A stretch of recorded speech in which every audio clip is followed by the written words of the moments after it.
Hello and welcome to H academy. ನಾನು ನಿಮ್ಮ ಪ್ರೀತಮ್. ಇವತ್ತಿನ ದಿನಪತ್ರಿಕೆಗಳ ವಿಶ್ಲೇಷಣೆಗೆ ಸ್ವಾಗತ. ಇವತ್ತಿನ ಸಂಚಿಕೆಯನ್ನು ಪ್ರಾರಂಭ ಮಾಡೋಣ. ಮೊದಲನೇ ಸುದ್ದಿ ಹೇಳುತ್ತೆ, modern symbol of Indian culture Modi. ನಿನ್ನೆ ಪ್ರಧಾನಮಂತ್ರಿ ನರೇಂದ್ರ ಮೋದಿ ಅವರ ನೇತೃತ್ವದಲ್ಲಿ ರಾಮ ಜನ್ಮಭೂಮಿ ಅಂತಲೇ ನಂಬಲಾಗಿರ್ತಕ್ಕಂತಹ ಅಯೋಧ್ಯೆಯಲ್ಲಿ ಈ ರಾಮ ಜನ್ಮಭೂಮಿಯನ್ನು ಏನು ಒಂದು ಅಲ್ಲಿ ಭವ್ಯವಾದಂತಹ ರಾಮ ಮಂದಿರ ನಿರ್ಮಾಣ ಮಾಡಬೇಕು ಅಂತ ಹೇಳಿ ಕನಸನ್ನು ಕಾಣಲಾಗಿತ್ತು. ಅದಕ್ಕೆ ಶಿಲಾನ್ಯಾಸವನ್ನು ನೆರವೇರಿಸಿದ್ದಾರೆ. ಸುಮಾರು 5 ಜನ ಗಣ್ಯರು ಮಾತ್ರ ಆ ಒಂದು ವೇದಿಕೆಯಲ್ಲಿ ಕಾಣಿಸ್ಕೊಂಡಿದ್ರು. ಬಿಕಾಸ್ ನಿಮಗೆಲ್ಲ ಗೊತ್ತಿರಬೇಕು, ಇದು ಬಹಳ ಒಂದು ಸೆನ್ಸಿಟಿವ್ ಆಗಿರ್ತಕ್ಕಂತಹ ಧಾರ್ಮಿಕ ವಿಚಾರ. ಹಾಗಾಗಿ ಉಗ್ರ ದಾಳಿಯ ಭಯವೂ ಕೂಡ ಇತ್ತು. ಜೊತೆಗೆ ಕೊರೋನಾ ವೈರಸ್ ಪ್ಯಾಂಡಮಿಕ್ ಇರುವಂತಹ ಕಾರಣದಿಂದ ಕೇವಲ 5 ಜನ ಡಿಗ್ನಿಟರೀಸ್ ಮಾತ್ರ ಅಲ್ಲಿ ಆ ಒಂದು ವೇದಿಕೆಯನ್ನು ಹಂಚಿಕೊಂಡಿದ್ರು. ನೋಡಿ, ಎಕ್ಸಾಮಲ್ಲಿ ನೇರವಾಗಿ ಪ್ರಶ್ನೆ ಏನು ಅಲ್ಲಿ ಯಾರ್ಯಾರಿದ್ರು ಇಂತಹ ಪ್ರಶ್ನೆಗಳೇನು ಕೇಳಲ್ಲ. ಬಟ್ ಆದರೂ ಕೂಡ ನಮ್ಮ ದೇಶದ ಇಂತಹ ಗಣ್ಯ ವ್ಯಕ್ತಿಗಳು ನಮಗೆ ಗೊತ್ತಿರಬೇಕಾಗತ್ತೆ. ಆ್ಯಂಡ್ ಮುಂದಿನ ಸ್ಲೈಡ್ನಲ್ಲಿ ಈ ರಾಮ ಜನ್ಮಭೂಮಿ ಹೋರಾಟ ನಡೆದು ಬಂದಂತಹ ಒಂದು ಪ್ರಕ್ರಿಯೆ, ಬಾಬ್ರಿ ಮಸೀದಿ ಧ್ವಂಸ ಇರಬಹುದು ಅಥವಾ ಮುಂತಾದಂತಹ ವಿಚಾರಗಳ ಕುರಿತು ನಾವು ವಿಸ್ತೃತವಾದಂತಹ ಚರ್ಚೆಯನ್ನು ಮಾಡೋಣ. ಬಟ್ ಈಗ ಈ ಒಂದು ಶಿಲಾನ್ಯಾಸ ಪ್ರೋಗ್ರಾಮ್ ಆ ಒಂದು ಕಾರ್ಯಕ್ರಮದಲ್ಲಿ ಯಾರ್ಯಾರೆಲ್ಲ ಭಾಗಿಯಾಗಿದ್ರು ಅಂತ ಸ್ವಲ್ಪ ಗಮನ ಹರಿಸ್ತಾ ಹೋದಾದ್ರೆ, ಅಲ್ಲಿ ಬಹುಮುಖ್ಯವಾಗಿ ಪ್ರಧಾನಮಂತ್ರಿ ಮೋದಿ ಅವರೇ ಅದರ ಒಂದು ಸೆಂಟರ್ ಆಫ್ ಅಟ್ರಾಕ್ಷನ್, ಕೇಂದ್ರ ಬಿಂದು ಆಗಿದ್ರು. ಬಿಕಾಸ್ ಇವರು ಈ ಒಂದು ರಾಜಕೀಯಕ್ಕೆ ಧುಮುಕಿದಕ್ಕಿಂತಲೂ ಮುಂಚೆ ಅವರು ನೇರವಾಗಿ ಗುಜರಾತ್ನ ಮುಖ್ಯಮಂತ್ರಿ ಆಗುವ ಮೂಲಕ ರಾಜಕೀಯವನ್ನು ಅಧಿಕೃತವಾಗಿ ಪ್ರವೇಶಿಸಿದ್ರು.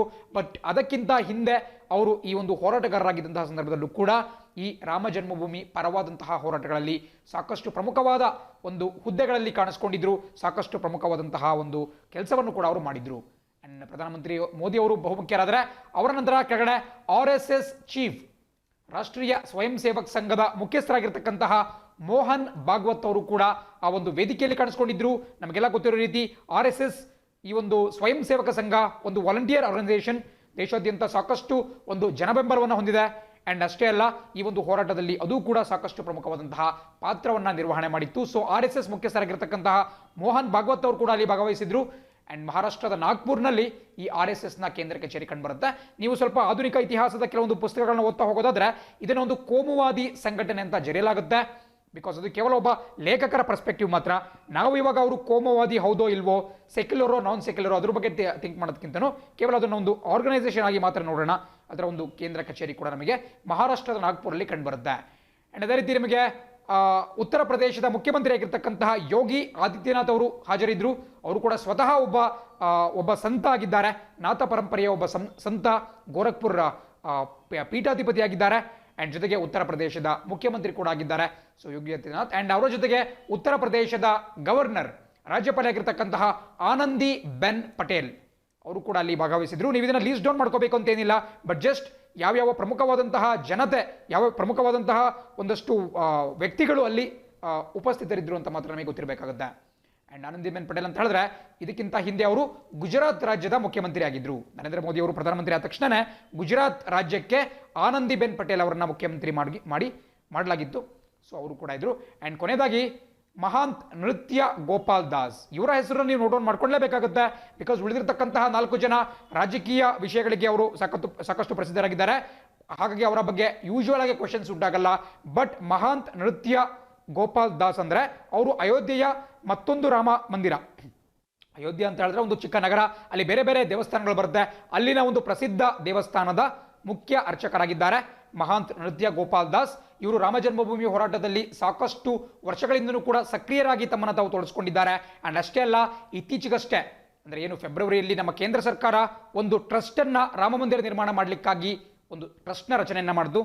ನಿಮಗೆಲ್ಲ ಗೊತ್ತಿರಬಹುದು, 2019 ನವೆಂಬರ್ನಲ್ಲಿ ಏನು ಸುಪ್ರೀಂ ಕೋರ್ಟ್ ಆದೇಶವನ್ನು ಹೊರಡಿಸುತ್ತೆ, ಆ ಆದೇಶದಲ್ಲಿ ಸುಮಾರು 15 ಜನ ಸದಸ್ಯರ ಒಂದು ಟ್ರಸ್ಟನ್ನು ನೇಮಕ ಮಾಡಬೇಕು ಮತ್ತು ಆ ಟ್ರಸ್ಟ್ ಈ ರಾಮ ಮಂದಿರದ ನಿರ್ಮಾಣ ಕಾಮಗಾರಿಯನ್ನು ಕೈಗೆತ್ಕೋಬೇಕು ಅಂತ ಹೇಳಿ ಸುಪ್ರೀಂ ಕೋರ್ಟ್ನ ತೀರ್ಪಿನಲ್ಲಿ ಉಲ್ಲೇಖ ಮಾಡಲಾಗಿದ್ದು.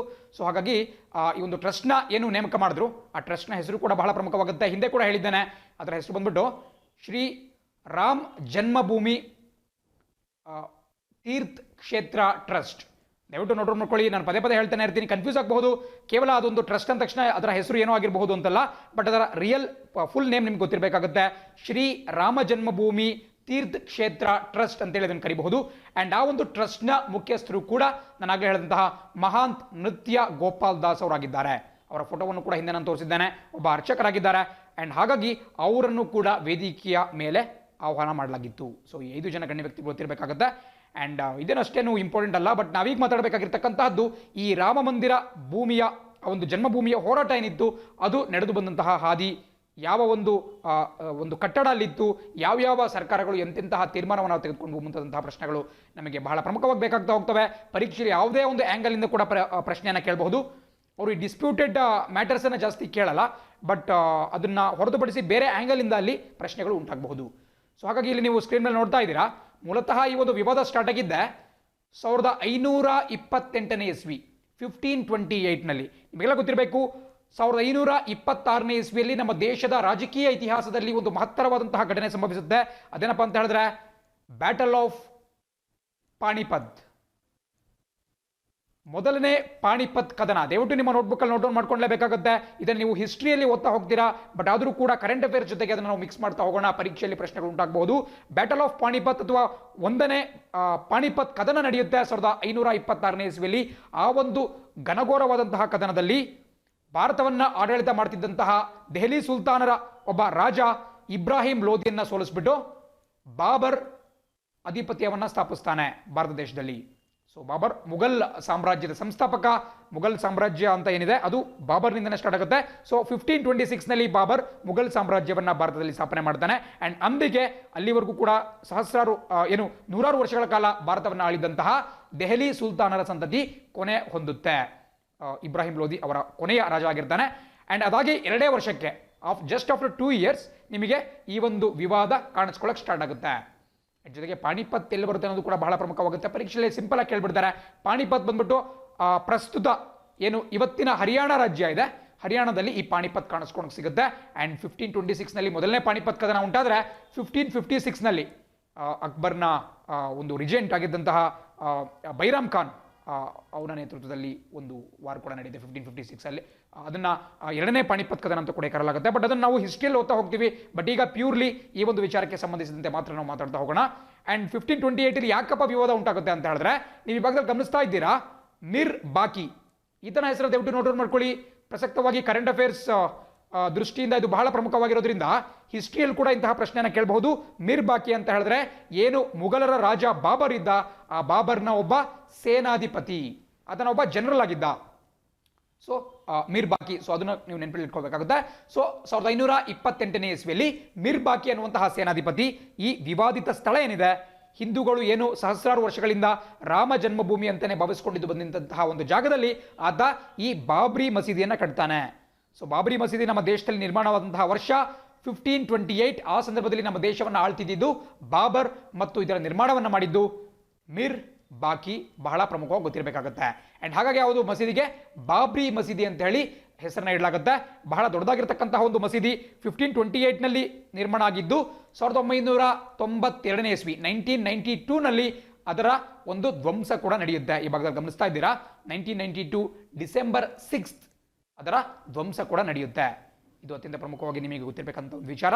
ಕರಸೇವಕರು ಅದರ ಧ್ವಂಸವನ್ನು ಮಾಡ್ತಾರೆ. ಆ್ಯಂಡ್ ಆ ಒಂದು ವಿವಾದದ ಬಗ್ಗೆ ನಾವು ಜಾಸ್ತಿ ತಲೆ ಕೆಡಿಸ್ಕೊಳ್ಳೋದು ಬೇಡ, ಪರೀಕ್ಷೆಯಲ್ಲಿ ಪ್ರಶ್ನೆಗಳು ಉಂಟಾಗಲ್ಲ. ಬಟ್ ಟೈಮ್ ಲೈನನ್ನು ನಾವು ಗಮನಿಸ್ತಾ ಹೋಗಬೇಕಾಗುತ್ತೆ. ಆ್ಯಂಡ್ 1992ಅಲ್ಲಿ ನಮ್ಮ ದೇಶದ ಪ್ರಧಾನಮಂತ್ರಿ ಯಾರಾಗಿದ್ರು ಅಂತ ಕೇಳಬಹುದು. ಬಿಕಾಸ್ ಬಾಬ್ರಿ ಮಸೀದಿಯಂತಹ ಒಂದು ದೊಡ್ಡ ಸಮಸ್ಯೆ ದೇಶಕ್ಕೆ ಎದುರಾದಾಗ ಅದನ್ನು ನಿಭಾಯಿಸಿದಂತಹ ಪ್ರಧಾನಮಂತ್ರಿ ಯಾರು ಅಂತ ಹೇಳಿದ್ರೆ PV ನರಸಿಂಹರಾವ್ ಅವರು. PV ನರಸಿಂಹರಾವ್ ಅವ್ರ ಬಗ್ಗೆ ಸಾಕಷ್ಟು ನಾವು ಡೀಟೇಲ್ಸ್ನ ತಿಳ್ಕೊಂಡಿದ್ದೇವೆ. ಅವರು ನಮ್ಮ ದೇಶದಲ್ಲಿ ಏನು ಆರ್ಥಿಕ ಸುಧಾರಣೆ, ಅವರು ಪ್ರಧಾನಮಂತ್ರಿಗಳಾಗಿದ್ದಂತಹ ಸಂದರ್ಭದಲ್ಲಿ ಮನಮೋಹನ್ ಸಿಂಗ್ ಅವರು ನಮ್ಮ ದೇಶದ ಫೈನಾನ್ಸ್ ಮಿನಿಸ್ಟರ್ ಅಥವಾ ವಿತ್ತ ಸಚಿವರಾಗಿರ್ತಾರೆ. ಆ್ಯಂಡ್ ಇವರಿಬ್ಬರ ಒಂದು ಜುಗಲ್ಬಂದಿಯಲ್ಲಿ ನಮ್ಮ ದೇಶದಲ್ಲಿ LPG ಲಿಬರಲೈಸೇಷನ್, ಪ್ರೈವೇಟೈಸೇಷನ್ ಮತ್ತು ಗ್ಲೋಬಲೈಸೇಷನ್ ಮುಂತಾದಂತಹ ಒಂದು ಎಕನಾಮಿಕ್ ರಿಫಾರ್ಮ್ಸನ್ನು, ಆರ್ಥಿಕ ಸುಧಾರಣೆಗಳನ್ನ ದೇಶಾದ್ಯಂತ ಜಾರಿಗೆ ತರಲಾಗುತ್ತೆ. ಬಟ್ ಆ ಟೈಮ್ನಲ್ಲಿ ನಮ್ಮ ದೇಶದ ಪ್ರಧಾನಮಂತ್ರಿ PV ನರಸಿಂಹರಾವ್ ಅವರು. ಆ್ಯಂಡ್ ಅದೇ ರೀತಿ ಈ ಒಂದು ಡಿಸ್ಪ್ಯೂಟ್ ನಡೆದಿದ್ದು ಉತ್ತರ ಪ್ರದೇಶ ರಾಜ್ಯದಲ್ಲಿ. ಸೊ UP CM ಯಾರು ಅನ್ನೋದು ಬಹಳ ಪ್ರಮುಖವಾಗುತ್ತೆ. ಪ್ರಸಕ್ತವಾಗಿ ಏನು ಯೋಗಿ ಆದಿತ್ಯನಾಥ್ ಇದ್ದಾರೆ UP CM, ಈ ಒಂದು ಘಟನೆ ನಡೆದಂತಹ ಸಂದರ್ಭದಲ್ಲಿ ಕಲ್ಯಾಣ್ ಸಿಂಗ್ ಅವರು ಉತ್ತರ ಪ್ರದೇಶದ ಮುಖ್ಯಮಂತ್ರಿ ಆಗಿದ್ದರು, chief minister of Uttar Pradesh. So ಅದು ಕೂಡ ಬಹಳ ಪ್ರಮುಖವಾಗಿ ಗೊತ್ತಿರಬೇಕಾಗುತ್ತೆ. ಆ್ಯಂಡ್ ಈ ಒಂದು ಘಟನೆ ನಡೆದ ಮೇಲೆ ನೈತಿಕ ಹೊಣೆಯನ್ನು ಹೊತ್ಬಿಟ್ಟು ಕಲ್ಯಾಣ್ ಸಿಂಗ್ ಅವರು ರಾಜೀನಾಮೆಯನ್ನು ಕೊಡ್ತಾರೆ.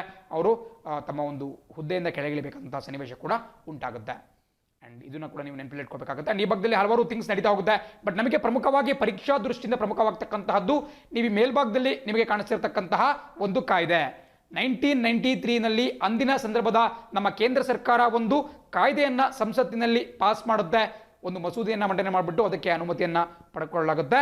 ಆ್ಯಂಡ್ ಅದನ್ನು acquisition of certain area at Ayodhya act 1993 ಅಂತ ಕರೆಯಲಾಗುತ್ತೆ. ಇದನ್ನು ಯಥಾವತ್ತಾಗಿ ಹೇಗಿದೆಯೋ ಹಾಗೆ ನಿಮ್ಮ ನೋಟ್ಬುಕ್ಕಲ್ಲಿ ಬರ್ಕೋಬೇಕಾಗುತ್ತೆ. ಪರೀಕ್ಷೆಯಲ್ಲಿ ನೀವು ಇದನ್ನ ಉಲ್ಲೇಖ ಮಾಡಬಹುದು. Acquisition of certain area at Ayodhya act 1993. ನೋಡಿ, ರಾಮ ಮಂದಿರದ ಬಗ್ಗೆ ಎಷ್ಟೇ ಡೀಟೇಲ್ಸ್ ನಮಗೆ ಗೊತ್ತಿದ್ರೂ ಕೂಡ ಈ ಒಂದು ಹೋರಾಟದ ಬಗ್ಗೆ ಆ ಒಂದು ರೂಟ್ ಕಾಸ್ ನಮಗೆ ಗೊತ್ತಿರಲ್ಲ. ಯಾವ ಒಂದು ಪರ್ಟಿಕ್ಯುಲರ್ ವಿಚಾರಕ್ಕಾಗಿ ಈ ಒಂದು ಹೋರಾಟ ನಡೀತಾ ಇತ್ತು, ಲೀಗಲ್ ಡಿಸ್ಪ್ಯೂಟ್ ನಡೀತಾ ಇತ್ತು ಅಂತ ಹೇಳಿ.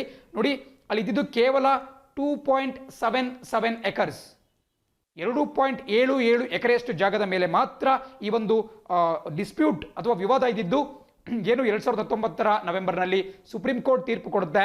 ಆ ತೀರ್ಪಿನ ಪ್ರಕಾರವೂ ಕೂಡ ಈ 2.77 ಎಕರೆ ವಿವಾದಿತ ಜಮೀನನ್ನ ಹಿಂದೂಗಳ ಪರವಾಗಿ ಅಂದರೆ ರಾಮ ಮಂದಿರ ನಿರ್ಮಾಣ ಮಾಡಲಿಕ್ಕಾಗಿ ಕೊಡಲಾಯಿತು. ಸೊ ಅದು ಬಹಳ ಪ್ರಮುಖವಾಗಿರುತ್ತೆ. ಬಟ್ ಮತ್ತೊಂದು ವಿಚಾರ ನಿಮಗೆ ಗೊತ್ತಿರಬೇಕು, ಈ ವಿವಾದ ಇದ್ದಿದ್ದು 2.77 ಎಕರ್ಸ್ ಮಾತ್ರ ಆದರೂ ಕೂಡ ಅಲ್ಲಿ ಸುಮಾರು 67.7 ಎಕರೆ 67.7 ಎಕರ್ಸ್ನ ಜಾಗವನ್ನ ಸರ್ಕಾರ ತನ್ನ ಸುಪರ್ದಿಗೆ ತೆಗೆದುಕೊಂಡಿತ್ತು ಮತ್ತು ಅದಕ್ಕೆ ಒಂದು ಬೇಲಿಯನ್ನು ಹಾಕ್ಬಿಟ್ಟು ಯಾರೂ ಒಳಗಡೆ ಹೋಗಬಾರ್ದು ಅಂತ ತಡೆದಿತ್ತು.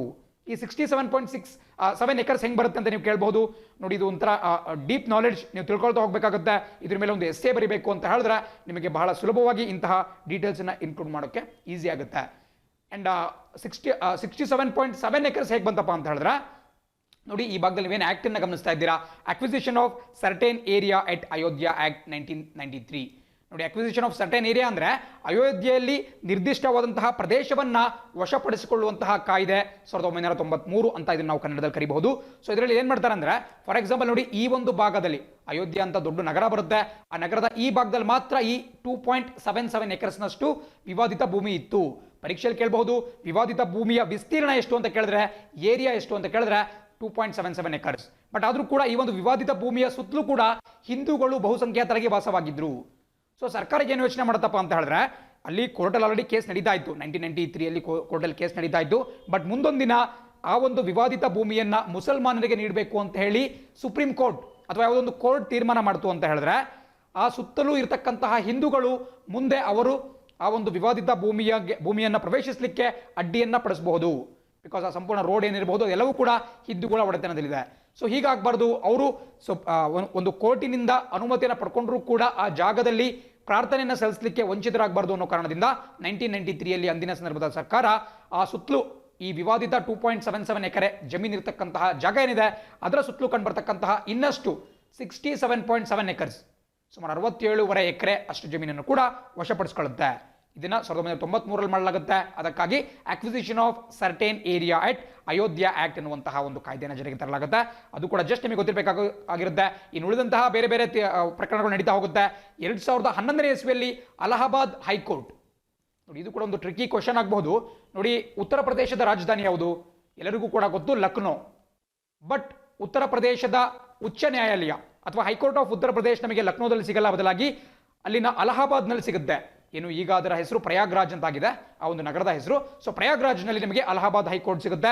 ನಮ್ಮ ದೇಶದ ಅತ್ಯಂತ ದೊಡ್ಡ ಹೈಕೋರ್ಟ್ ಯಾವುದು ಅಂತ ಹೇಳಿದ್ರೆ ಈ Allahabad high court. In terms of strength of judges, ಈ ನ್ಯಾಯಮೂರ್ತಿಗಳ ಸಂಖ್ಯೆಯ ದೃಷ್ಟಿಕೋನದಿಂದ ನಮ್ಮ ದೇಶದ ಅತ್ಯಂತ ದೊಡ್ಡದು ಅಂತ ಹೇಳಿದ್ರೆ ಈ ಅಲಹಾಬಾದ್ ಹೈಕೋರ್ಟ್ ಆಗಿರುತ್ತೆ. ಅವರು ತೀರ್ಪನ್ನ ಕೊಡ್ತಾರೆ. ಬಟ್ ಅವರ ತೀರ್ಪಿನ ಪ್ರಕಾರ ಅದನ್ನು 3 ಭಾಗವಾಗಿ ವಿಂಗಡಿಸ್ಬಿಟ್ಟು ನಿರ್ಮೋಹಿ ಅಖಾಡ, ಹಿಂದೂಗಳು ಮತ್ತು ಮುಸಲ್ಮಾನರಿಗೆ ಕೊಡಬೇಕು ಅಂತ ಇತ್ತು. ಬಟ್ ಅದಕ್ಕೆ ಯಾರೂ ಕೂಡ ಒಪ್ಪಲಿಲ್ಲ. ಕೊನೆಗೆ ಸುಪ್ರೀಂ ಕೋರ್ಟ್ ಮೆಟ್ಲನ್ನು ಹತ್ತಬೇಕಾಯಿತು. ಆ್ಯಂಡ್ ಈ ಭಾಗದಲ್ಲಿ ಗಮನಿಸ್ತಾ ಇದ್ದೀರಾ, ನವೆಂಬರ್ 9ನೇ ತಾರೀಕು 2019ರಲ್ಲಿ ಸುಪ್ರೀಂ ಕೋರ್ಟ್ ಆ ಒಂದು ತೀರ್ಪನ್ನ ಕೊಡುತ್ತೆ. 2.77 ಎಕರ್ಸ್ ಅನ್ನ ಹಿಂದೂಗಳಿಗೆ ಹಸ್ತಾಂತರ ಮಾಡಬೇಕು ಮತ್ತು 5 ಎಕರೆ ಜಮೀನನ್ನ ಬೇರೆ ಕಡೆ ಮುಸಲ್ಮಾನರಿಗೆ ಒಂದು ಮಸೀದಿಯನ್ನು ಕಟ್ಟಲಿಕ್ಕೆ ಕೊಡಬೇಕು ಅಂತ ಹೇಳಿ ಸುಪ್ರೀಂ ಕೋರ್ಟ್ ನ ಮುಖ್ಯ ನ್ಯಾಯಮೂರ್ತಿ CJI ರಂಜನ್ ಗೊಗೊಯ್ ನೇತೃತ್ವದ ಒಂದು ಪೀಠ ತೀರ್ಪನ್ನ ಕೊಡುತ್ತೆ. ಅಂಡ್ ಅದರ ಅಂಗವಾಗಿ ಫೆಬ್ರವರಿ 5ನೇ ತಾರೀಕು 2020ರಲ್ಲಿ ಈ ನಾನು ಆಗಲೇ ಹೇಳಿದಂತಹ ಒಂದು ಟ್ರಸ್ಟ್ ಅನ್ನ ನಮ್ಮ ಕೇಂದ್ರ ಸರ್ಕಾರ ನಿರ್ಮಾಣ ಮಾಡುತ್ತೆ. ಅಂಡ್ ಈಗ ಅಂದ್ರೆ ಆಗಸ್ಟ್ 5ನೇ ತಾರೀಕು ಅಲ್ಲಿ ಭವ್ಯವಾದಂತಹ ರಾಮ ಮಂದಿರ ನಿರ್ಮಾಣ ಮಾಡಲಿಕ್ಕೆ ಒಂದು ಭೂಮಿ ಪೂಜೆಯನ್ನು ಮಾಡಲಾಗುತ್ತೆ, ಶಿಲಾನ್ಯಾಸವನ್ನು ನೆರವೇರಿಸಲಾಗುತ್ತೆ. ಸೊ ಇಷ್ಟು ನಡೆದು ಬಂದಂತಹ ಒಂದು ಇತಿಹಾಸ. ಇಷ್ಟನ್ನ ತಿಳ್ಕೊಂಡ್ರೆ ನೀವು ಬಹಳ ಸುಲಭವಾಗಿ ಪ್ರಶ್ನೆಗಳನ್ನ ಆನ್ಸರ್ ಮಾಡಬಹುದು. ಇನ್ನೂ ಕೂಡ ಲಿಟಿಗೆಂಟ್ಸ್ ಯಾರ್ಯಾರು ಇದರ ಪರವಾಗಿ ಹೋರಾಟ ಮಾಡಿದ್ರು ಈಗ ಸಾಕಷ್ಟು ಬರ್ತಾ ಹೋಗುತ್ತೆ. ನಾವು ಹಾಗೆ ಗ್ರ್ಯಾಜುಯಲ್ ಆಗಿ ತಿಳ್ಕೊಳ್ತಾ ಹೋಗೋಣ. ಒಂದೇ ಸಮಯಕ್ಕೆ ಅಷ್ಟನ್ನು ತುಂಬಿಸ್ಕೊಳ್ತಕ್ಕಂತಹ ಕೆಲಸವನ್ನು ಮಾಡೋದು ಬೇಡ. ಆ್ಯಂಡ್ ಎರಡನೇ ಸುದ್ದಿ ನೋಡ್ತಾ ಹೋಗೋಣ. ಸುದ್ದಿ ಹೇಳುತ್ತೆ, environment ministry deterred on decision to close LG plant. ನೋಡಿ, ಇದು ಕೂಡ ಒಂದು ಪ್ರಮುಖವಾದಂತಹ ಸುದ್ದಿ. ಬೇಸಿಕಲಿ ಸುದ್ದಿಯಲ್ಲಿ ಇರೋದು ಇಷ್ಟೇ. ಅದೇನಪ್ಪ ಅಂತ ಹೇಳಿದ್ರೆ, ಇತ್ತೀಚೆಗಷ್ಟೇ ಒಬ್ಬ ವ್ಯಕ್ತಿ ರೈಟ್ ಟು ಇನ್ಫಾರ್ಮೇಷನ್, ನಾವೇನು ಕನ್ನಡದಲ್ಲಿ ಮಾಹಿತಿ ಹಕ್ಕು ಕಾಯ್ದೆ ಅಂತ ಕರಿತೀವಿ, ಆ ಒಂದು ಕಾಯ್ದೆಯ ಅಡಿಯಲ್ಲಿ ಒಂದು ಅಪ್ಲಿಕೇಶನ್ನ ಕೊಟ್ಟಿದ್ರು. ಅವ್ರಿಗೆ ಏನು ಡೀಟೇಲ್ಸ್ ಬೇಕಾಗಿತ್ತಪ್ಪ ಅಂತ ಹೇಳಿದ್ರೆ, ಈ ನಮ್ಮ ಎನ್ವಿರಾನ್ಮೆಂಟ್ ಮಿನಿಸ್ಟ್ರಿ ಏನಿದೆ, ನಮ್ಮ ಕೇಂದ್ರ ಸರ್ಕಾರದ ಪರಿಸರ ಸಚಿವಾಲಯ LG ಪಾಲಿಮರ್ಸ್ ಅನ್ನುವಂತಹ ಒಂದು ಸಂಸ್ಥೆ ಏನು ಬರುತ್ತೆ, ಆ ಸಂಸ್ಥೆಯ ವಿರುದ್ಧ ಯಾವ ಕ್ರಮವನ್ನು ಕೈಗೊಂಡಿದೆ ಅಂತ ಹೇಳಿ ಎನ್ಕ್ವೈರಿ ಮಾಡೋಕ್ಕೆ ಒಂದು ಅಪ್ಲಿಕೇಶನ್ ಹಾಕಿದ್ರು. ಇದನ್ನು RTI ಅಡಿಯಲ್ಲಿ ಹಾಕಲಾಗಿತ್ತು.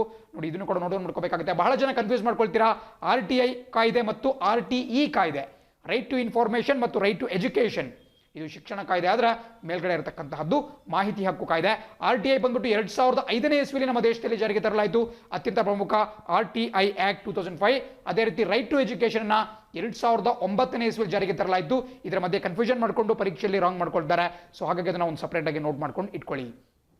ಅದೇ ರೀತಿ ಸೊ ಈ ಒಂದು RTI ಅಪ್ಲಿಕೇಶನ್ ಪ್ರಕಾರ ಗೊತ್ತಾಗಿದ್ದೇನಪ್ಪ ಅಂತ ಹೇಳಿದ್ರೆ, ನಮ್ಮ ಎನ್ವಿರಾನ್ಮೆಂಟ್ ಮಿನಿಸ್ಟ್ರಿ ಪರಿಸರ ಸಚಿವಾಲಯ ಈ LG ಪಾಲಿಮರ್ ಅನ್ನುವಂತಹ ಒಂದು ಸಂಸ್ಥೆ ಏನಿದೆ, ಆ ಸಂಸ್ಥೆಯನ್ನ ಕ್ಲೋಸ್ ಮಾಡಿಸುವಂತಹ ನಿರ್ಧಾರದಿಂದ ಹಿಂದೆ ಸರಿತು.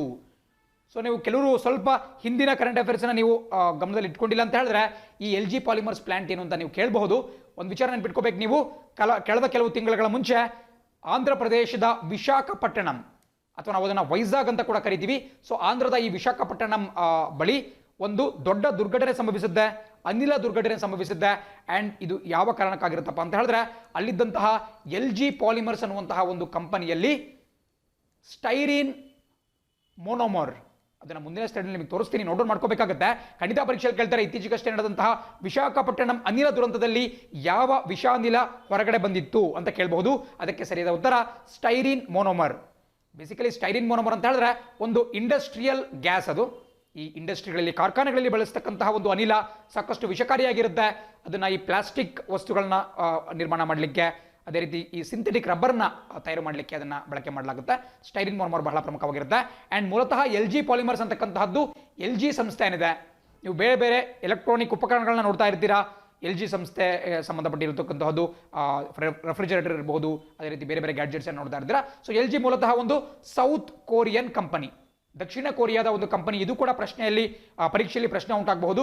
ಸೊ ಅದು ಕೂಡ ನಿಮಗೆ ಗೊತ್ತಿರಬೇಕಾಗುತ್ತೆ. ಸೊ ಇತ್ತೀಚೆಗಷ್ಟೇ ನಮ್ಮ ಎನ್ವಿರಾನ್ಮೆಂಟ್ ಮಿನಿಸ್ಟ್ರಿ ಏನು ತೀರ್ಮಾನ ತೆಗೆದುಕೊಳ್ತು ಅಂದ್ರೆ, ಆ ಒಂದು LG ಪಾಲಿಮರ್ಸ್ ಪ್ಲಾಂಟನ್ನ ಬೀಗ ಹಾಕೋದು ಬೇಡ, ಅದಕ್ಕೆ ಬೀಗ ಜಡಿಯೋದು ಬೇಡ ಅಂತೇಳಿ ಅವರು ತೀರ್ಮಾನವನ್ನು ಕೈಗೊಂಡಿದ್ದಾರೆ. ಸೊ ಆ ಕುರಿತು ಸ್ವಲ್ಪ ಡೀಟೇಲ್ಸ್ ಇದೆ ಮತ್ತು ಸ್ವಲ್ಪ ವಿವಾದ ಕೂಡ ಇದೆ. ಬಟ್ ನಾವು ಇವತ್ತು ಗಮನಿಸಬೇಕಾಗಿರತಕ್ಕಂತಹದ್ದು ನೆಕ್ಸ್ಟ್ ಸ್ಲೈಡ್ನಲ್ಲಿ ನೋಡ್ತೀನಿ. ಈ ಆರ್ಟಿಕಲ್ನಲ್ಲಿ ನಮಗೆ ಮೇಜರ್ ಆಗಿ ಬೇಕಾಗಿರತಕ್ಕಂತಹ ಪಾಯಿಂಟ್ಸ್ಗಳು ನಿಮಗೆ ಇಲ್ಲಿ ಕಾಣಿಸ್ತಾ ಇದೆ. ಅದು ನಾನು ಆಲ್ರೆಡಿ ಫಸ್ಟ್ ಎಕ್ಸ್ಪ್ಲೇನ್ ಮಾಡಿದ್ದೀನಿ. LG ಪಾಲಿಮರ್ಸ್ ಸಂಸ್ಥೆ ನಾನು ಆಗಲೇ ಹೇಳ್ದಂಗೆ ಒಂದು ದಕ್ಷಿಣ ಕೊರಿಯಾದ ಒಂದು ಸಂಸ್ಥೆ, ಒಂದು ಎಲೆಕ್ಟ್ರಾನಿಕ್ ಉಪಕರಣಗಳನ್ನ ತಯಾರು ಮಾಡ್ತಾರೆ. ಬಟ್ LG ಪಾಲಿಮರ್ಸ್ ಅಂತ ಹೇಳಿದ್ರೆ ಈ ಸಿಂಥೆಟಿಕ್ ರಬ್ಬರ್ ಮತ್ತು ಈ ಪ್ಲಾಸ್ಟಿಕ್ ಉಪಕರಣಗಳನ್ನ ರೆಡಿ ಮಾಡ್ತಕ್ಕಂತಹದ್ದು, ಪಾಲಿಮರ್ಸ್ ಮಾಡ್ತಕ್ಕಂಥದ್ದು. ಆ್ಯಂಡ್ ಆ ಒಂದು ಸಂಸ್ಥೆಯಲ್ಲಿ ಸ್ಟೈರಿನ್ ಮೊನೋಮರ್ ಅನ್ನುವಂತಹ ಒಂದು ಅನಿಲ ಲೀಕ್ ಆಗುತ್ತೆ. ನೋಟ್ ಡೌನ್ ಮಾಡ್ಕೊಳ್ಳಿ, ಸ್ಟೈರಿನ್ ಮೊನೋಮರ್ ಯಾಕೆ ಲೀಕ್ ಆಗುತ್ತಪ್ಪ ಅಂತ ಹೇಳಿದ್ರೆ, ಇದನ್ನ ಸಂಗ್ರಹಣೆ ಮಾಡಿಟ್ಟಿದ್ದಂತಹ ಒಂದು ಟ್ಯಾಂಕ್ ಏನಿತ್ತು, ಆ ಟ್ಯಾಂಕ್ನ ಡಿಸೈನ್, ಅದರ ವಿನ್ಯಾಸ ಅಷ್ಟು ಸೂಕ್ತವಾಗಿರಲಿಲ್ಲ.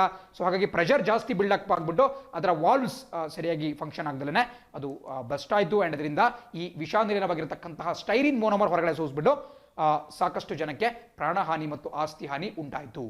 ಸೊ ಇವೆರಡನ್ನು ಕೂಡ ನೋಟ್ ಮಾಡ್ಕೋಬೇಕಾಗುತ್ತೆ. ಆ್ಯಂಡ್ ಮೂರನೇ ಭಾಗದಲ್ಲಿ ನೋಡ್ತಿದ್ದೀರಾ ಎನ್ವಿರಾನ್ಮೆಂಟ್ ಪ್ರೊಟೆಕ್ಷನ್ ಆಕ್ಟ್ 1986. ಬಿಕಾಸ್ ನೋಡಿ, ನಮ್ಮ ಪರಿಸರ ಸಚಿವಾಲಯ, ಮೊನ್ನೆ ನಿಮಗೆ ಕ್ಲಾಸಲ್ಲಿ ಹೇಳಿದ್ದೇನೆ, ಅದನ್ನ ministry of environment forest and climate change, MOEFCC ಅಂತ ಕರೆಯಲಾಗುತ್ತೆ. ನೀವು ಒಂದು ಮಾತನ್ನು ಗಮನಿಸಬೇಕು, ಬಹಳಷ್ಟು ಸಚಿವಾಲಯಗಳನ್ನು ನಾವು ಪೂರ್ತಿ ಹೆಸರನ್ನಿಟ್ಟು ಕರೆಯಲ್ಲ. ಸ್ಟ್ಯಾಂಡರ್ಡ್ ಆಗಿ ನೀವು ಪೇಪರ್ಲಾಗಿರ್ಬಹುದು, ಬೇರೆ ಬೇರೆ ಮ್ಯಾಗಝಿನ್ಸಲ್ಲಾಗಿರ್ಬಹುದು, ನೀವು ಶಾರ್ಟ್ ಫಾರ್ಮ್ಸನ್ನ ಮಾತ್ರ ನೋಡ್ತಾ ಇರ್ತೀರಾ. MEA ಅಂತ ಬರುತ್ತೆ, MHA ಅಂತ ಬರುತ್ತೆ, ಹೇಗೆ ಸಾಕಷ್ಟು ಇರುತ್ತೆ. MEA ಅಂತ ಹೇಳಿದ್ರೆ ministry of external affairs, MHA ಅಂತ ಹೇಳಿದ್ರೆ ministry of home affairs. But ನಾವೀಗ ಮಾತಾಡ್ತಿರ್ತಕ್ಕಂತಹದ್ದು ಪರಿಸರ, ಅರಣ್ಯ ಮತ್ತು ಹವಾಮಾನ ಬದಲಾವಣೆ ಸಚಿವಾಲಯ, ministry of environment forest and climate change. ಪ್ರಸಕ್ತವಾಗಿ ಇದರ ಕ್ಯಾಬಿನೆಟ್ ಮಿನಿಸ್ಟರ್ ಯಾರಪ್ಪ ಅಂತ ಹೇಳಿದ್ರೆ ಪ್ರಕಾಶ್ ಜಾವಡೇಕರ್.